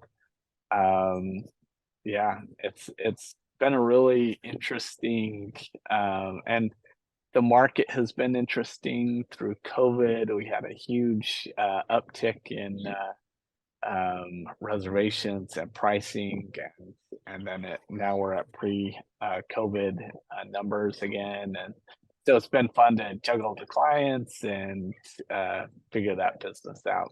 So that'll be a fun one to grow over the next 5-10 years, and then we'll probably end up selling it, or who knows. Interesting. And what made you want to go down the route of management and helping other clients manage their Airbnbs versus taking that large pot you got from your exit and just buying a bunch of properties that you can put on Airbnb and just self-manage everything, and everything that you have on Airbnb, you own 100% of all these properties? So that's the thing that I did. I owned all these properties, and then that one day I was doing all the work anyway. I had a cleaning crew. I had people managing everything, and so might as well make 20%. off this guy Mm. and have him pay for pay for my management. And so essentially I don't have to pay anything for my management now. And not only that, we're growing this business and we have like, I don't know, 10 employees now, and it's full-time employees, then we have other subcontractors and stuff, but it's been a really interesting company because I've been so used to a cash heavy company with buying a new truck before you go service an account. You're 30, $40,000 into buying a new truck, equipment, everything. But doing it this way, we don't own any vehicles. It's such a it's cash, right off the hand, and it's anyway, it's been very interesting being in a whole different, realm of work. And then on your portfolio on LinkedIn, and you also mentioned it to me that you have a sort of real estate portfolio of 20 million. Is that just the portion that you own, and then you also have a bunch of Airbnbs that you manage? Yeah, we got so lucky, when all of our property. I always tell people, wait 7 years, and at some point in that time, you're you'll find a good time to sell. But over the years, we've been able to go from, uh, you know, our first property I bought for $100,000, and then that turned into a campground that's 300,000. Well, now we could probably sell it for 900,000. And then another campground, and then all these homes that they're $200,000-300,000 homes that we're buying up in Ohio, and it's just one on top of another on top of another. And then we started buying these luxury homes, and I bought those at the perfect time. Then we own a bunch of just raw land, which honestly has been the nicest, best, easiest thing I've ever managed in my life. It's continued to go way up in value. No, it's not bringing in cash flow, but it's been so nice sitting on that property. I tell anybody if you're going to do any type of business to try and simultaneously do real estate, because there's two different times I had to refinance homes to be able to have cash to be able to pay for the businesses, and I don't know any other way that you can have an asset continue to appreciate in value, and then you can borrow against. You can't borrow against anything else except for real estate. And for me, that was like without real estate, there's no way I could have done what I've done. Not a chance. With businesses, is it possible for business owners to invest in commercial real estate that they can use as offices and refinance the commercial real estate as they need more cash and sort of buy assets within the company that could do the same thing? Or is it always better to somehow funnel the cash into a trust or into something that's separate from the company and buy assets there and then refinance and loan the money back to the company? Yeah, there's a million ways to slice it, right? But in my opinion, I always tell our sales guys, spend the money as fast as you can, or else you'll spend it. And spend it on buying real estate, or else you'll spend it on buying a sweet BMW or whatever. I'm so heavy in real estate, and we have very little money in the market, and considering our overall net worth, and just because it's something I can touch, and over the years, it's always gone up in value, and so and once again, you can loan against it if you ever need that money. And so, take out a line of credit. So it's always there if you needed it, but it's something that you're always, if you have a loan on it, you're paying towards all the time. And yeah, don't stretch yourself too thin, but I will say it till I'm dead that there's no better way to build wealth than with real estate. And you look at any of the richest people in the world, most of them, they've done it through real estate transactions. Interesting. When you do look at, let's say, the Forbes top 100, maybe I'm only looking at the top maybe 5 or 10, the Elon Musk, Bernard Arnault, Bill Gates, but maybe Warren Buffett, Larry Ellis. A lot of their network is completely tied to their company. And a lot of them maybe have little, little to no real estate. I know Bill Gates has recently been buying a ton of farmland over the last 5-10 years, and he's like maybe now like in the top 20. But why are the people on the top 100 people not looking at real estate? Yeah, I once you dig into it though, they all have real estate, every one of them. And so but like you brought up Bill Gates, and I don't know, I can't remember. I read something about it a couple months ago, but he has just so much land now. Why? Yeah, he's anthropology, he's trying to like keep farms alive as well. And so it's such a benefit for the, I guess, farming industry.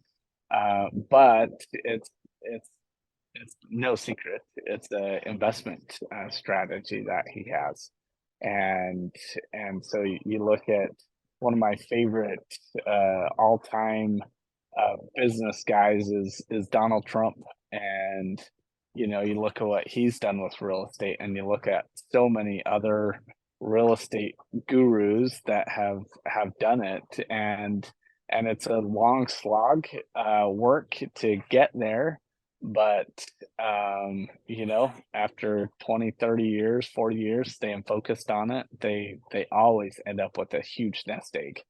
And so, but you also have the people like Elon Musk, and I think if we all dug into it, we'd realize that yeah, he owns a lot of real estate with his different warehouses and different things. You look at Amazon, like you wouldn't think. You look at McDonald's, what are they? They say it, they're a real estate company.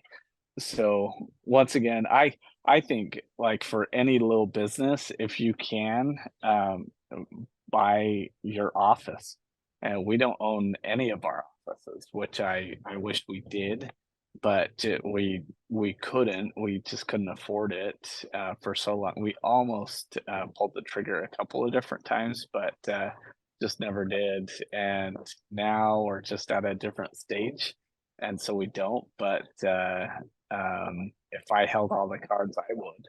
I'd build every single office complex for every office that we're in, and have the branch manager manage all the real estate. Because once again, it's just diversifying your portfolio, and it's making it so you have other assets to rely on if you ever need it. When you're sort of talking to small business owners and recommending them to buy their office, would you recommend them to take out a 20, 30-year mortgage on the office and put in like a 5 to 10% down payment?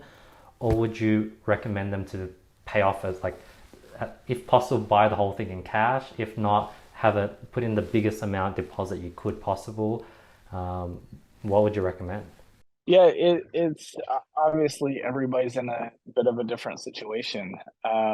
Like in my personal situation, it's ideal 100% in cash. I'm not going to get any more loans. It's just I don't need it. I don't want it. I lived my life in debt for too many years, and so it's but guess what? That's how I had to do it. And so if I were to tell people when you're first starting or whatever, yeah, put down 5%.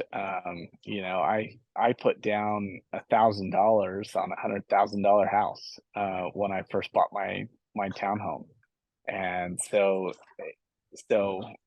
I would say, but if you have the cash, I'd put as much as it as you can within reason, obviously, because you need cash to grow your business.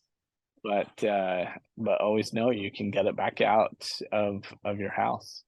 Actually, right now, it's kind of hard because the banks aren't doing second mortgages. So many of the banks aren't.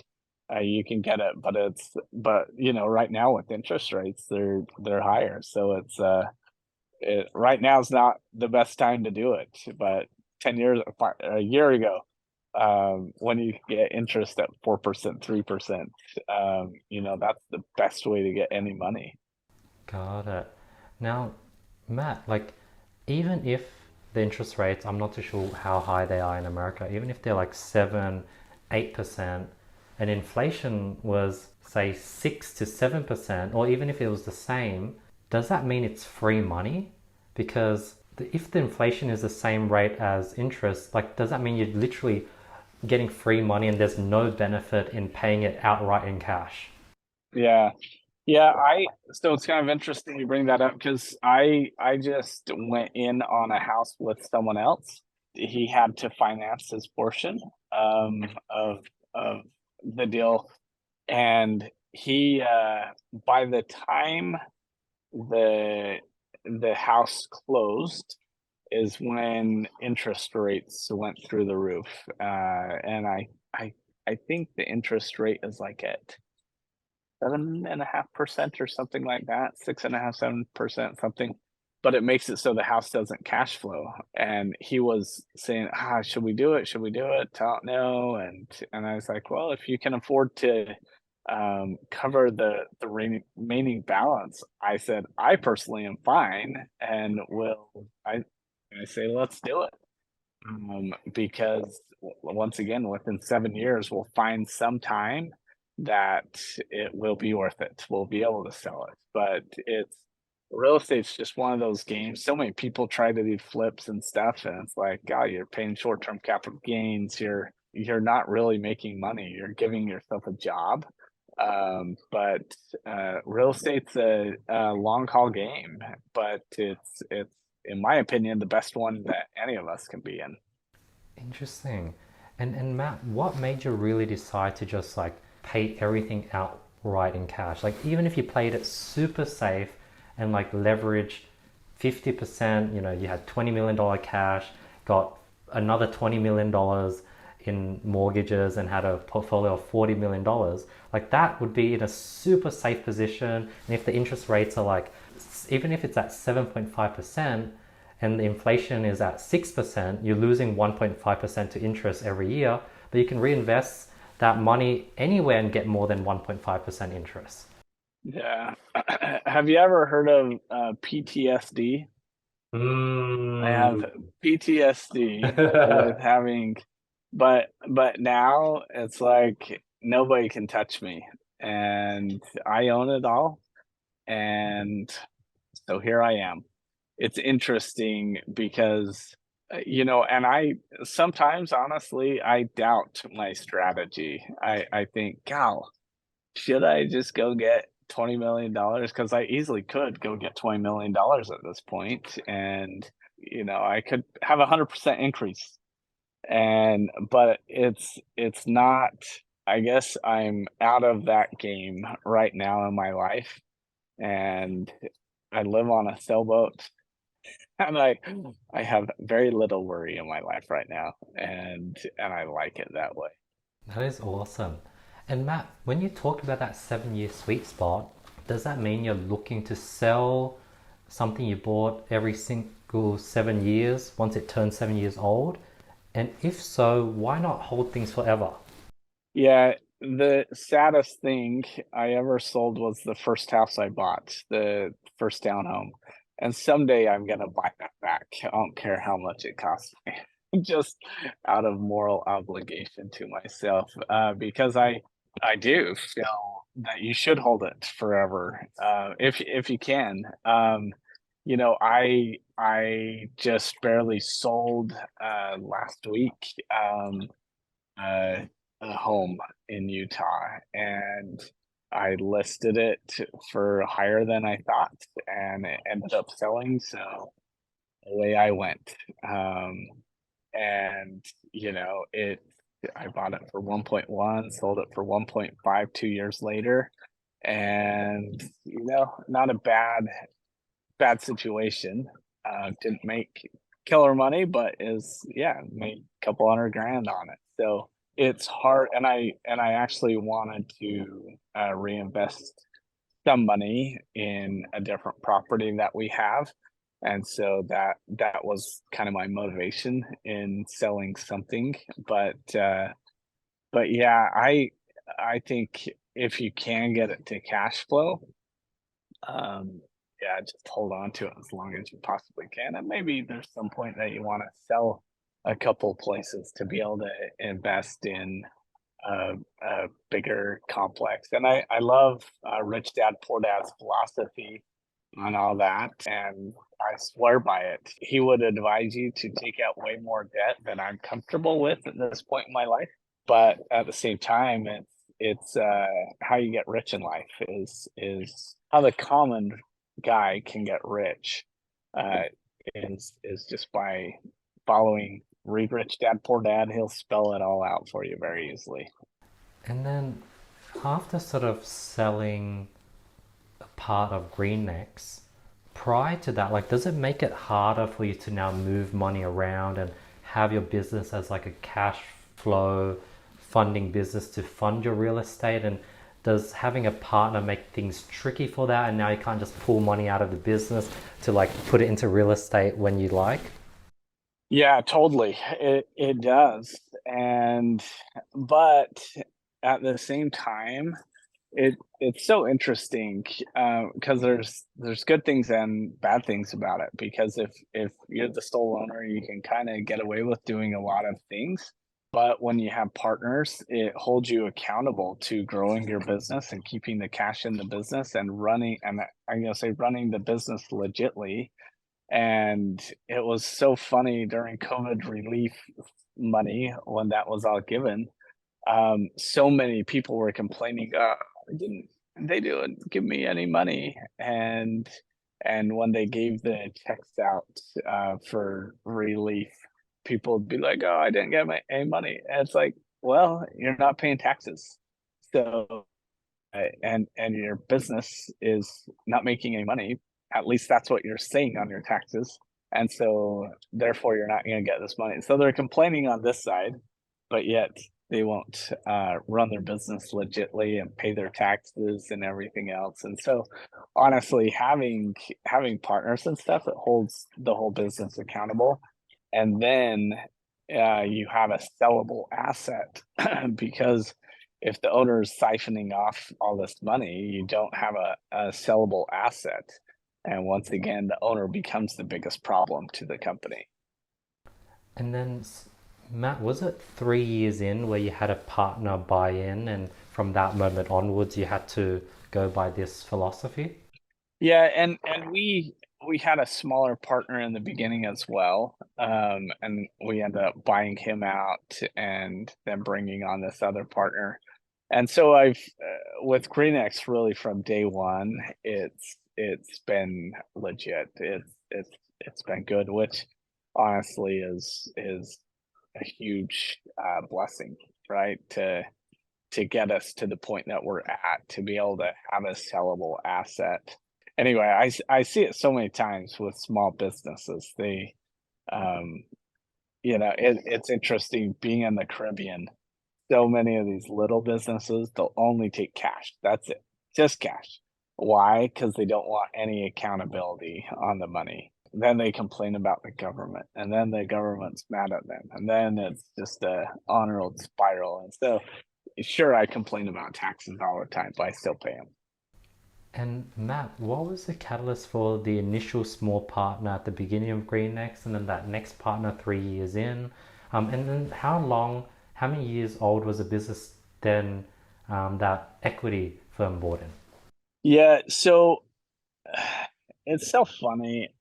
When I started Greenix, I had a partner that it's a safety net, right? And the safety net that I had was not a good safety net and is stupid that I did. I made the choice I did.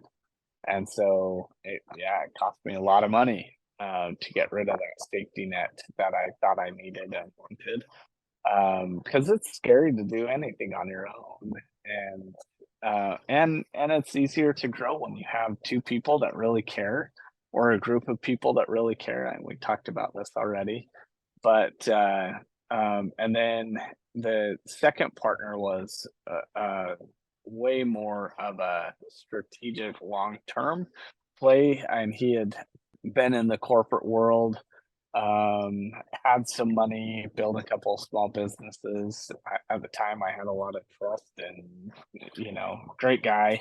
And so it felt right to go into business with him. And has it been easy with him? No, not a chance.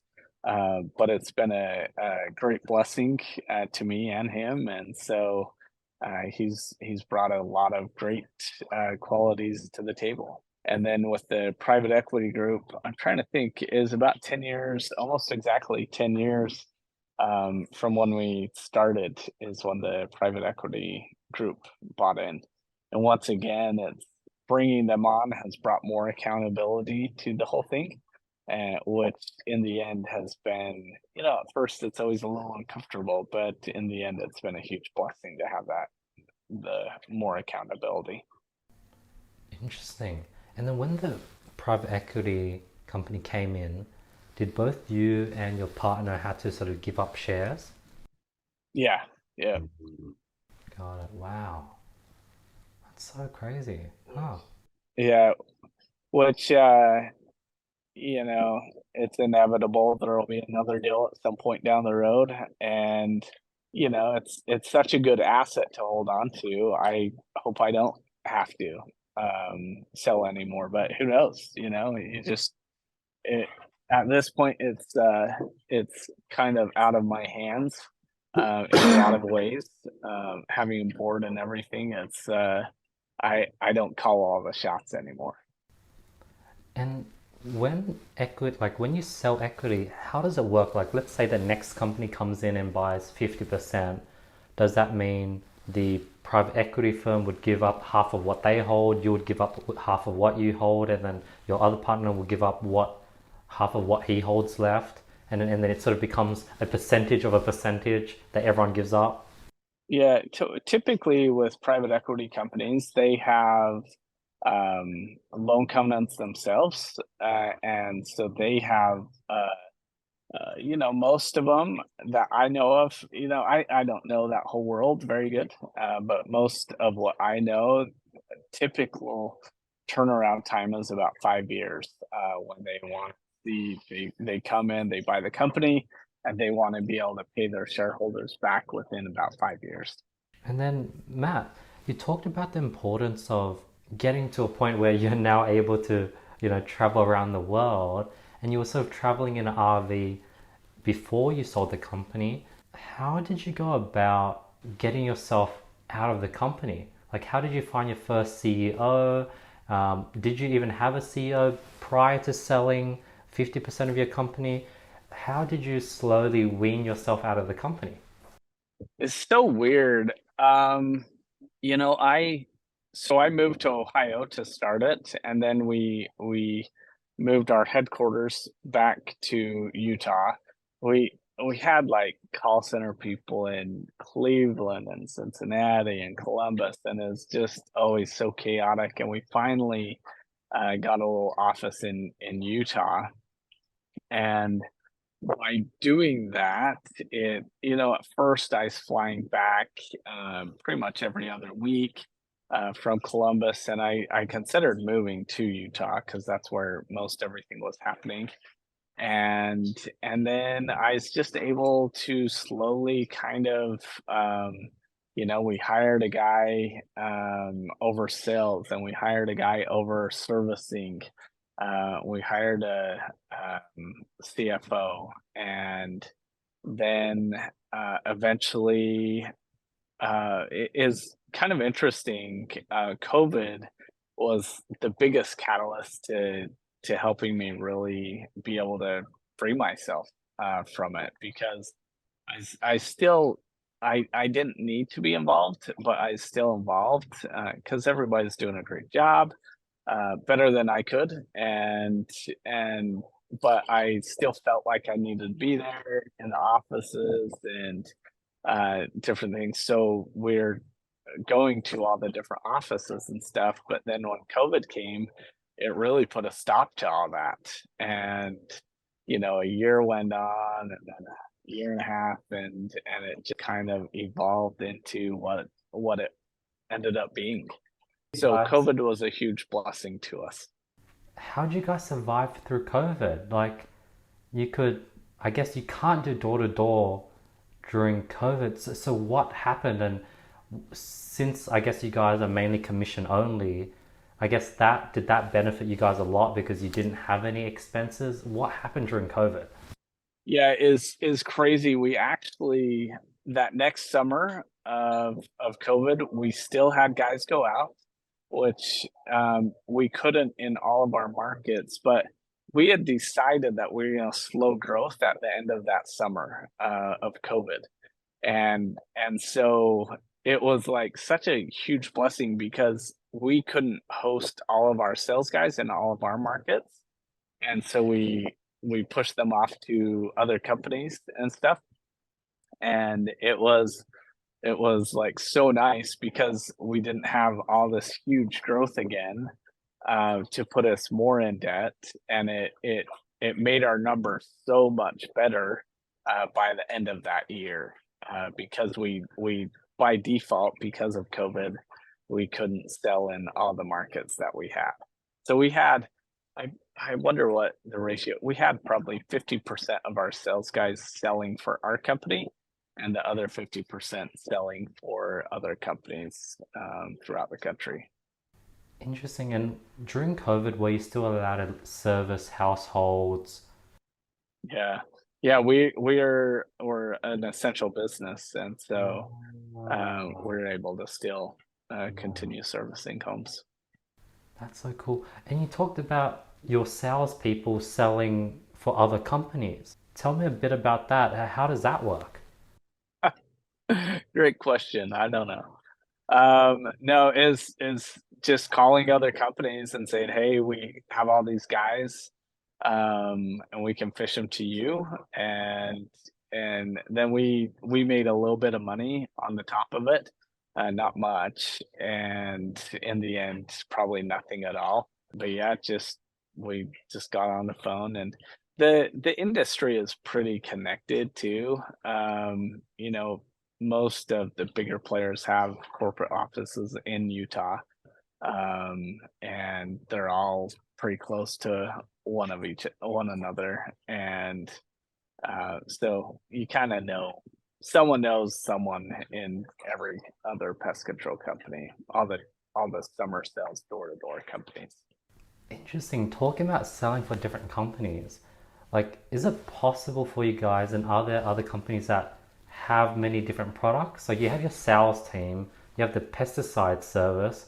Could you just add in another service and use the same sales team for that new service, whether it's solar, water, whatever it is? Yeah, so once we slowed growth, our guys started marketing companies, and so now some of them now market for us, and they'll market for a solar company, and they'll market for a security company. Because you're right, the door to door sales is you can fish so many different industries underneath it. But I, we've kind of just stuck to the roots. I've toyed with a couple other things, but in the end, it's like I always go back to just keep it simple and grow what we're good at. Don't complicate things. And in fact, I had a guy just call me 2 weeks ago, trying to get me to implement doing solar within our same under our same organization. So, and it's just not worth it to muddy the waters. Makes sense. And over the last year, you've been traveling, Matt. You said you've sort of been in the Caribbean for 3 to 4 months. I guess two questions. One, how long do you plan to travel? And two, what kept you in the Caribbean for the last 40% of your time away? Yeah, so we bought the boat over in France last year, about a year and a half ago, and we sailed around the Mediterranean. And then in January, we sailed across the Atlantic, which was a huge adventure. It was amazing, scary. The ocean's way bigger than I ever thought it was. And and then we've been in the Caribbean for the last few months, and we plan to. The plan is to circumnavigate.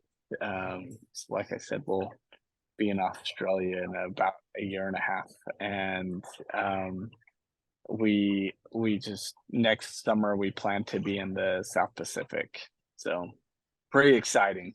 It's amazing. It's you know being out here, we meet so many different families. Like last night we had two different families on the boat, and they're all so interesting, fascinating, and business owners.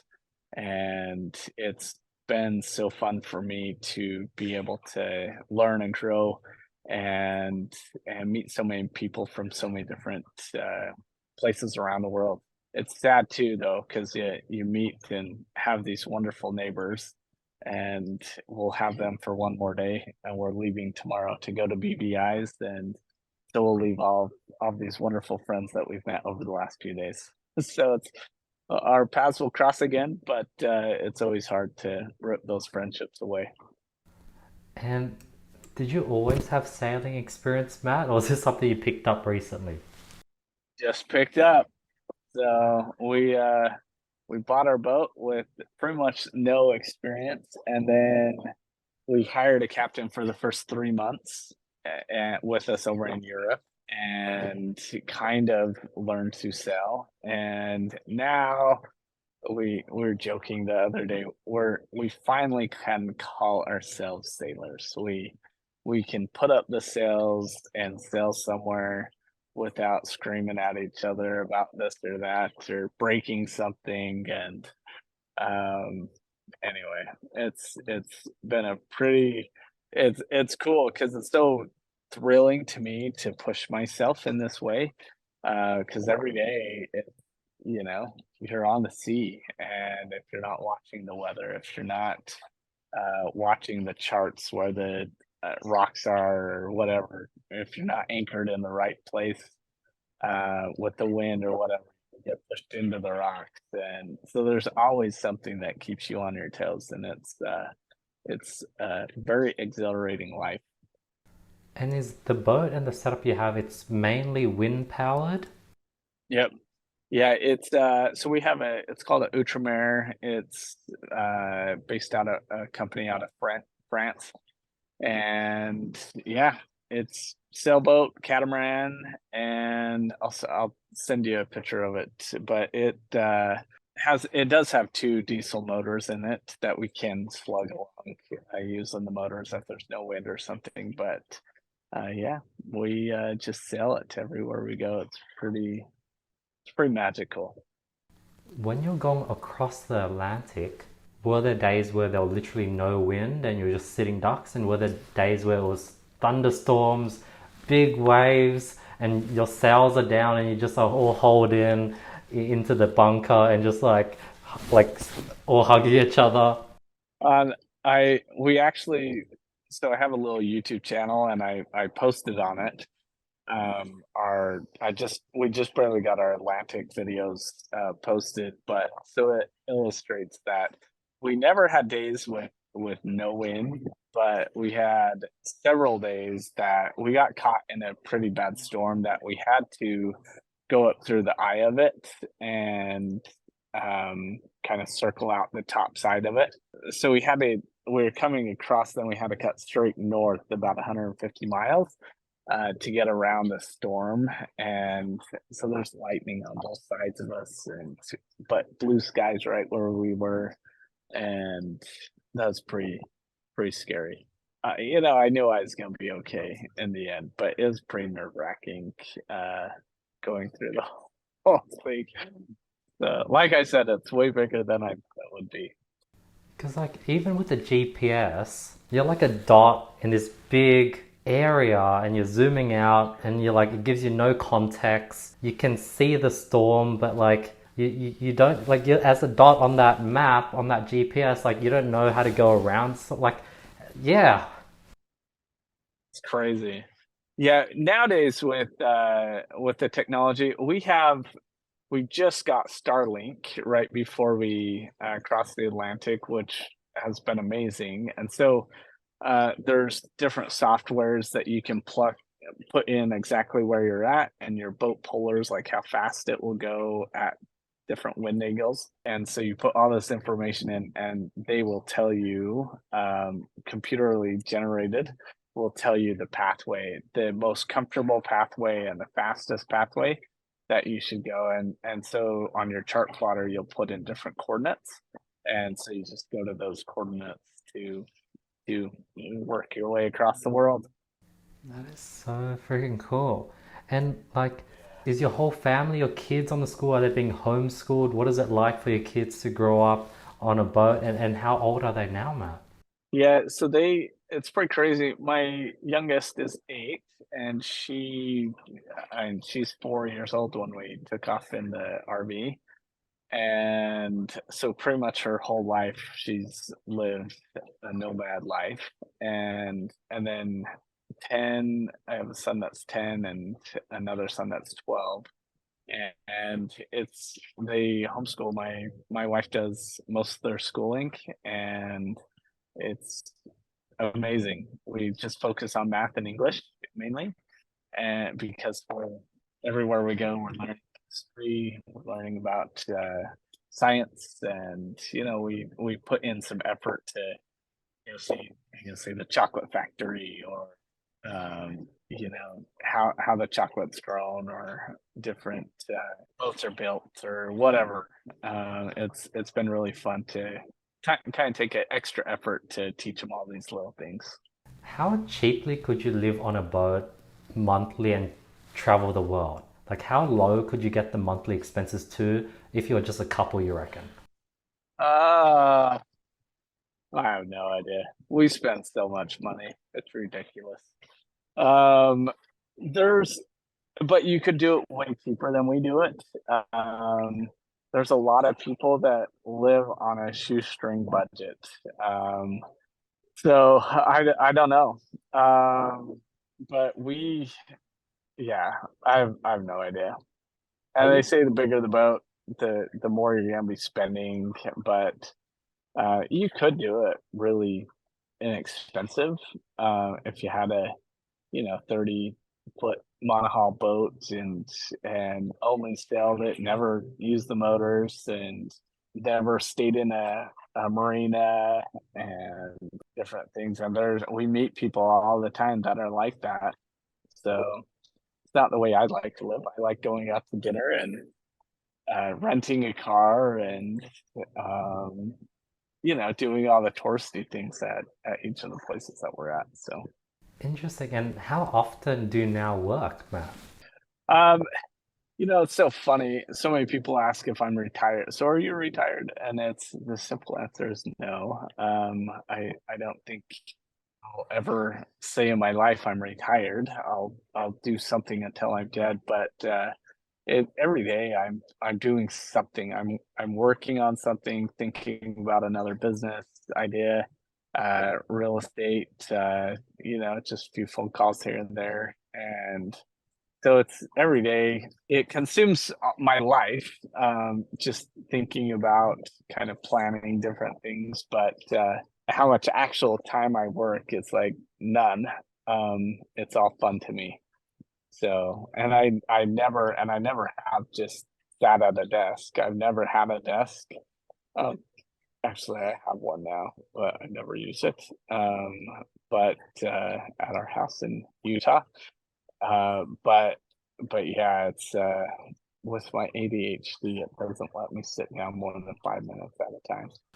And then, Matt, you could technically not work, and would your passive income fund your current lifestyle? Yeah, which Wow. is such a blessing. Yeah. That is so good. So you could just travel forever and like everything, all the work you do is just a bonus. Yeah. And that's when it really becomes fun, right? When it's good and bad not to have your back up against a wall.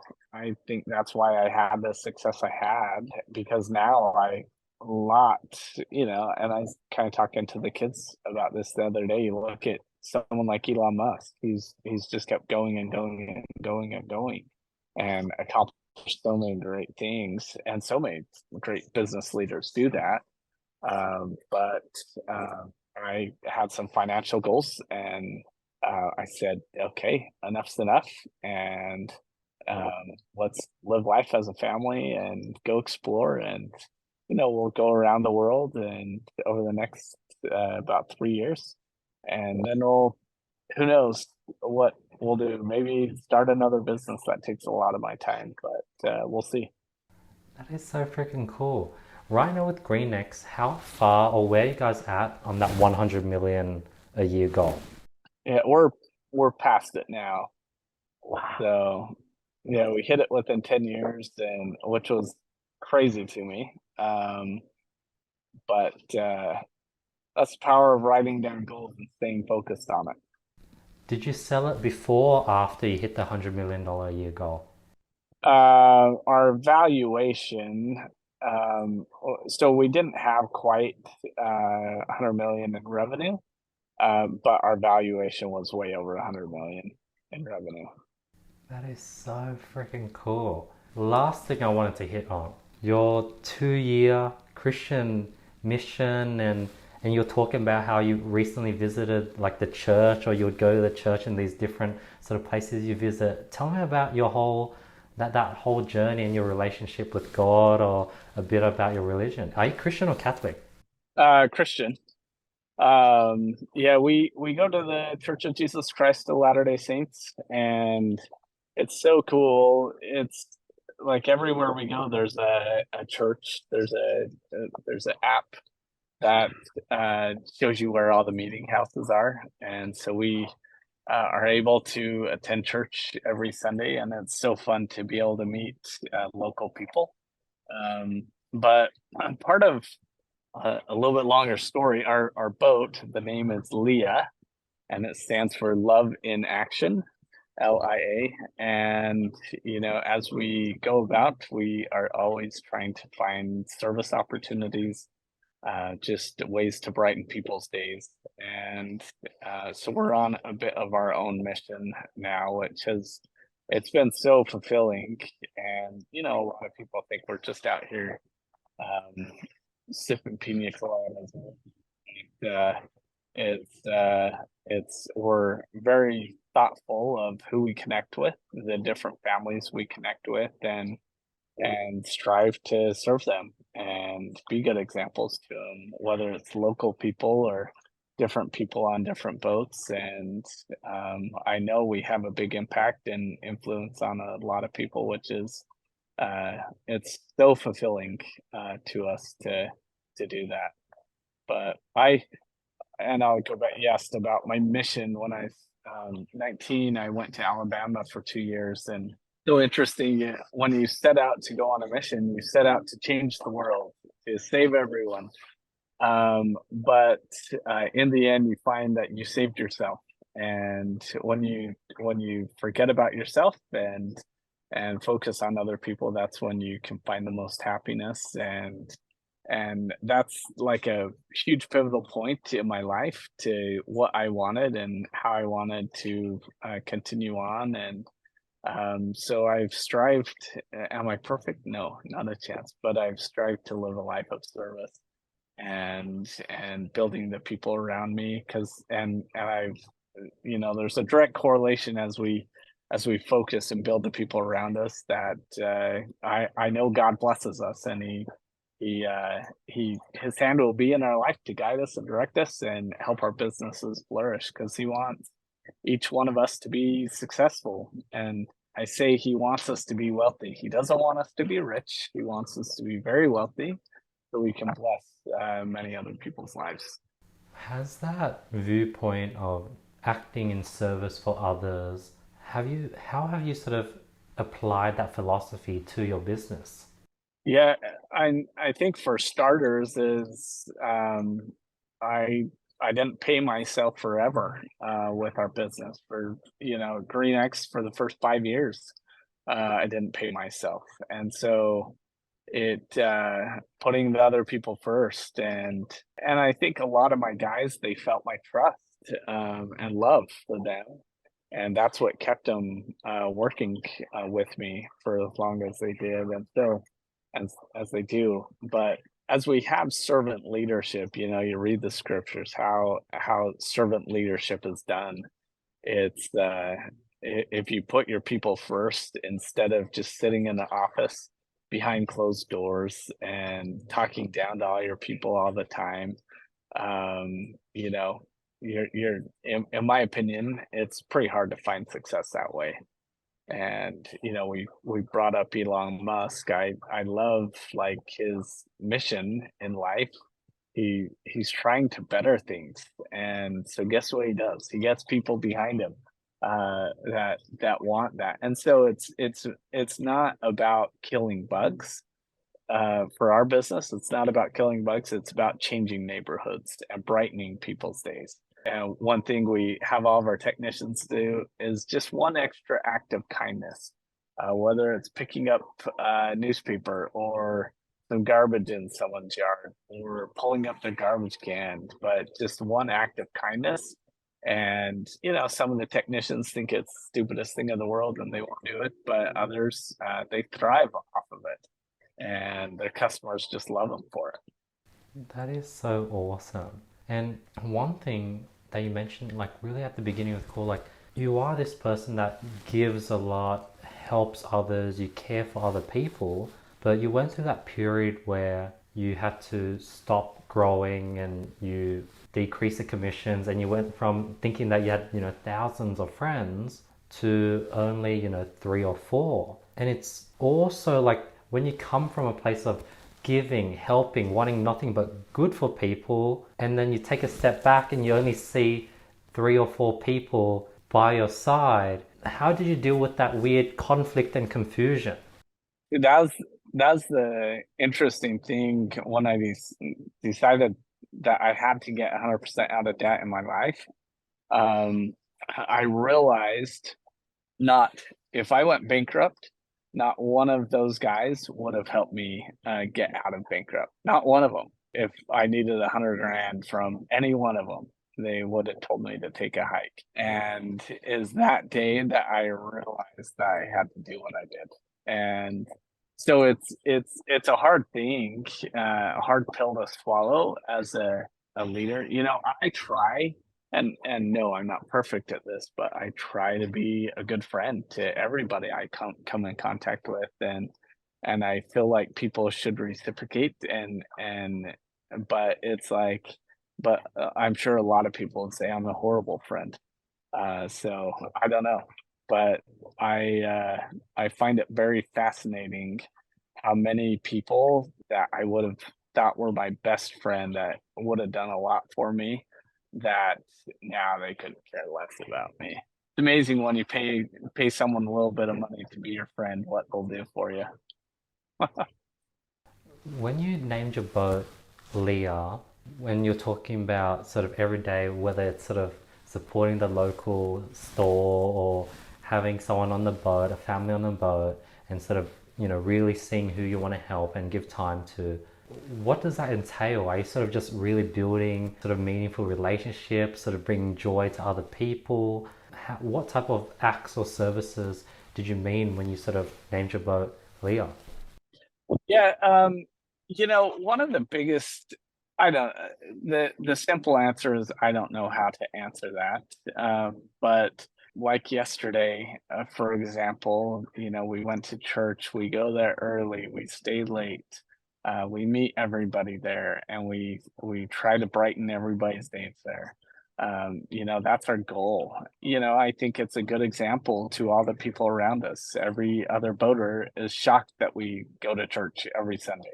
Then after church, we came to this wonderful Anchorage, and we had 8 other little kids crawling all over, playing with our toys, and so it's just a moment that we have with them, to be able to brighten their days. And a lot of people know we're Christian, and to bring them around a dinner table at night and have a prayer with them and bless our meal, that goes a long way for a lot of people that don't know God in their lives. And um, kind of a interesting thing. I didn't think anything of it, but someone overheard me talking to this little kid. We were in Dominica, and this little kid, a local kid, was hanging out with us. He's 13 years old, and just saying how travel would be the most amazing thing. It's a dream, but I'll never leave the island. It hurt me, obviously, to listen to this, but I just we sat and talked for about 20 minutes on the back of our boat, and I just shared with him my story, how I grew up with very little money, and I had these goals, and I stayed focused on them, and I didn't smoke weed, and I didn't drink the rum like they all do in so many of these islands. And I said I kept myself mentally clean so I could focus on growing. And here I am today. And you could just see this kid go from like such a having so much fun, but yet depressed, like wishing that he could have this life, to like knowing that there's a possibility for him to be able to achieve that.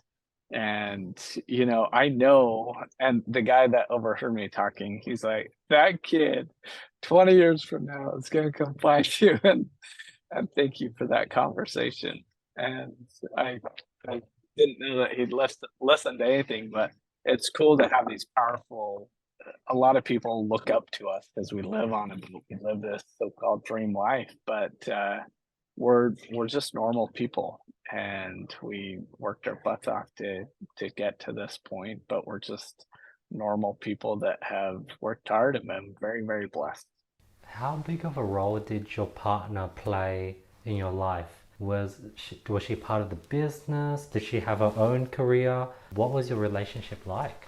Our first business, she ran all the finance. She has a business finance degree from University of Utah, and so she's able to run all of our finances. But with our second company, she did it for a bit, but we quickly, and then we by that time we had 3 kids, and she's trying to raise the kids, and so she did it for the first, I think, 2 3 years of Greenix, and then we hired someone else to take that role from her. But one of the things, with growing Greenix and stuff, she's never complained about anything. I was gone forever. And she'd go back to see family in Utah. I'd just stay and work sometimes, and it was hard. It was a huge sacrifice, but now we're able to live the dream because we took the sacrifices that we did when we did. I think that's a big thing to note is take it while you're young, and if you didn't take it while you're young, take it now. Why wait? And so many times I hear how after COVID, I started in '08 when the economy was just getting hammered. Best time to start, and everybody kept saying, "Why are you starting a company right now? First time ever." But turned out to be the best time to start. That's crazy. Like, if we're looking back, like, you've built such a big company in like a period of, 10 years. Like, it's not that common. You're definitely an outlier, Matt. Like, people spend their lifetime and then a lot of them don't even get to $100 million. And you've done it in a period of 10 years now, if we're sort of looking back, which is such an outlier and so amazing. Well, I, I always laugh and say I'm the only one stupid enough to try. So it's yeah, and it took a lot of trial to be able to get to where we are, but by God's grace we were able to make it happen. So it was a fun roller coaster to be on. Um, it's a lot of blood, sweat, and many, many, many sleepless teary nights of wondering if it's all gonna pan out or not. That is amazing, Matt. Last question. Do you have like a daily routine? Do you pray every day? What's your sort of weekly or daily routine like? Yeah, every day I typically wake up. I'm on the boat. It's a little different. Every day's a little off. But I typically wake up earlier than the rest of the family and spend about an hour working out, and then I try to listen to books. I hate reading, but I still read.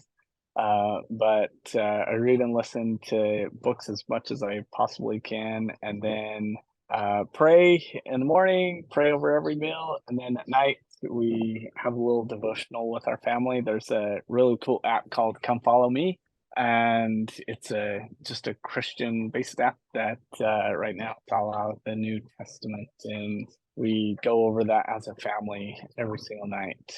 And then it's a ritual. We kneel down and pray every single night and before we go to bed. And it's so cool to end every single day the same way. We all know that we're gonna come together and have a little spiritual message and kneel down and pray together and give thanks for our blessings.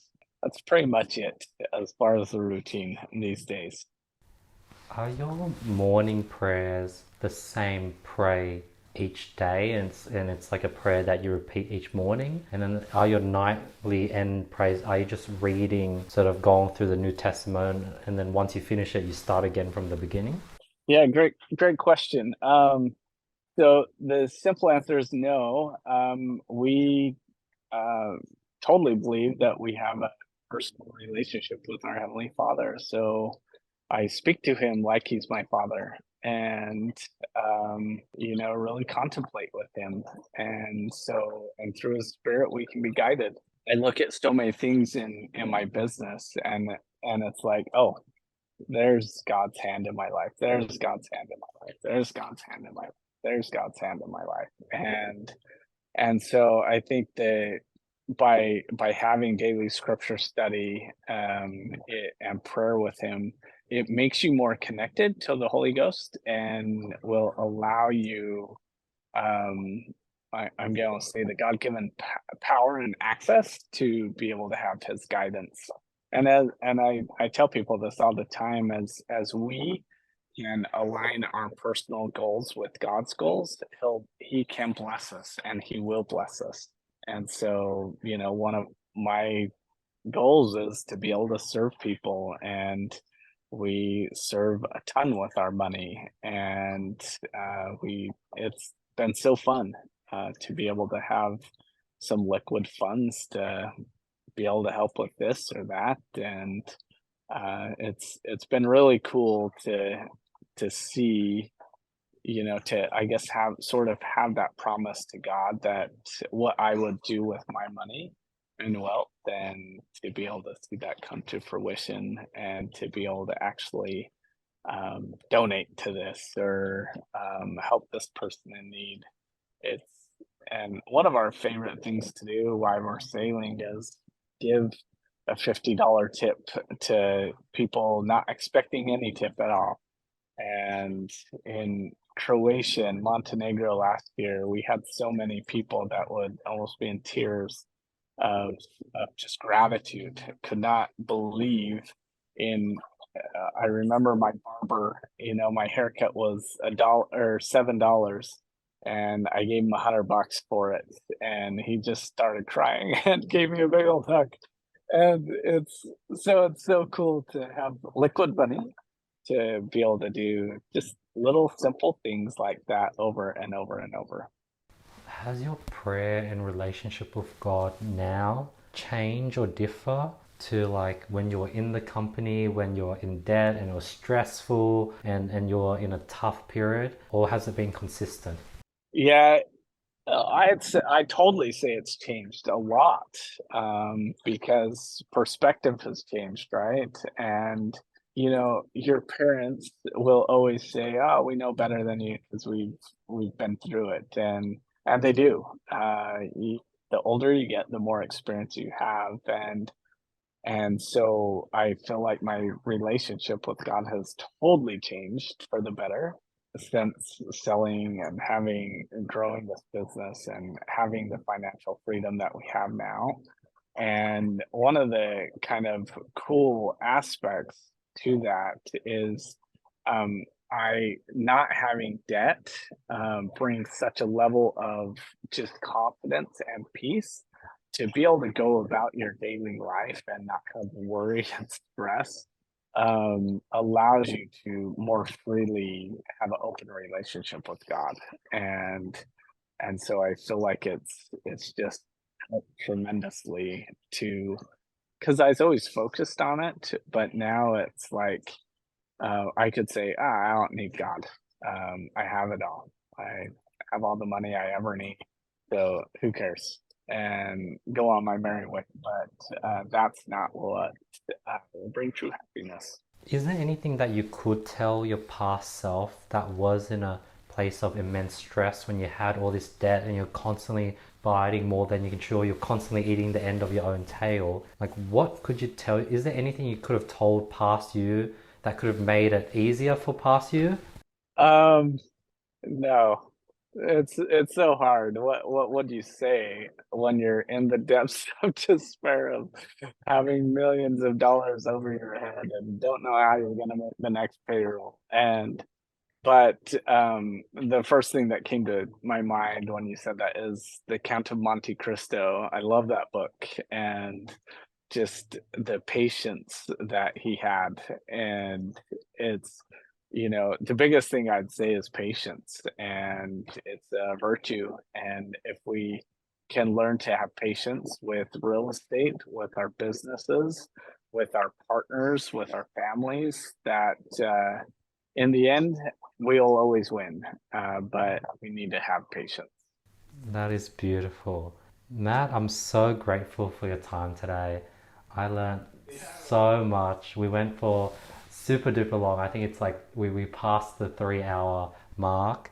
And we like, I haven't even looked at my time. I know my phone's almost dead, so that's a good one.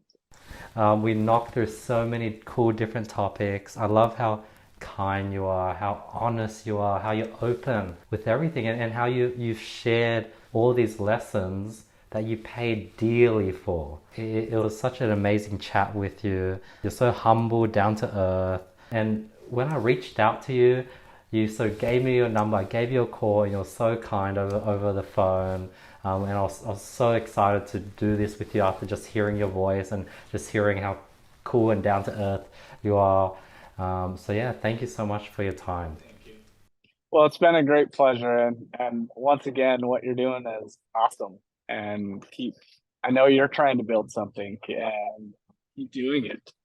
Because I know these what you're doing is going to, if this podcast like helps one person just this much, then guess what? It's worth it.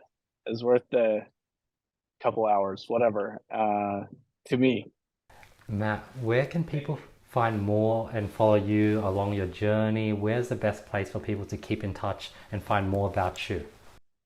yeah, on Instagram or YouTube, it's Flanders Family Today, and we try to post a weekly YouTube video, and we're always a couple months behind on Instagram, but it's been fun. It's been super fun to document the whole journey, and um, anyway, and I know that inspires people, and that's why we're doing it. Is it's cool to help people realize that you can achieve dreams if you just shoot for them. So yeah, Instagram or YouTube, and people are welcome to reach out to me. I'm more than happy to. Nowadays I spend a lot of time just helping little businesses and for free. And I shouldn't say that too loud, but it's that's my passion. It's so fun to be able to watch little businesses grow because I know the pain that they're in. Thank you so much, Matt. I really appreciate your time. I noticed, do you not get thirsty? Do you have a water bottle nearby? I think you maybe have not drunk any water at all the last 3 hours. Well, I don't have any water by me, or else I would. Well, I have the salt water right here, but that'll kill me. Thank you again, Matt. You are such an amazing person. Guys, if you made it this far, thank you so much for your time. I really freaking appreciate it. Please let me know your thoughts. Hopefully you guys got value on today's episode. I'll see you guys next week. Peace.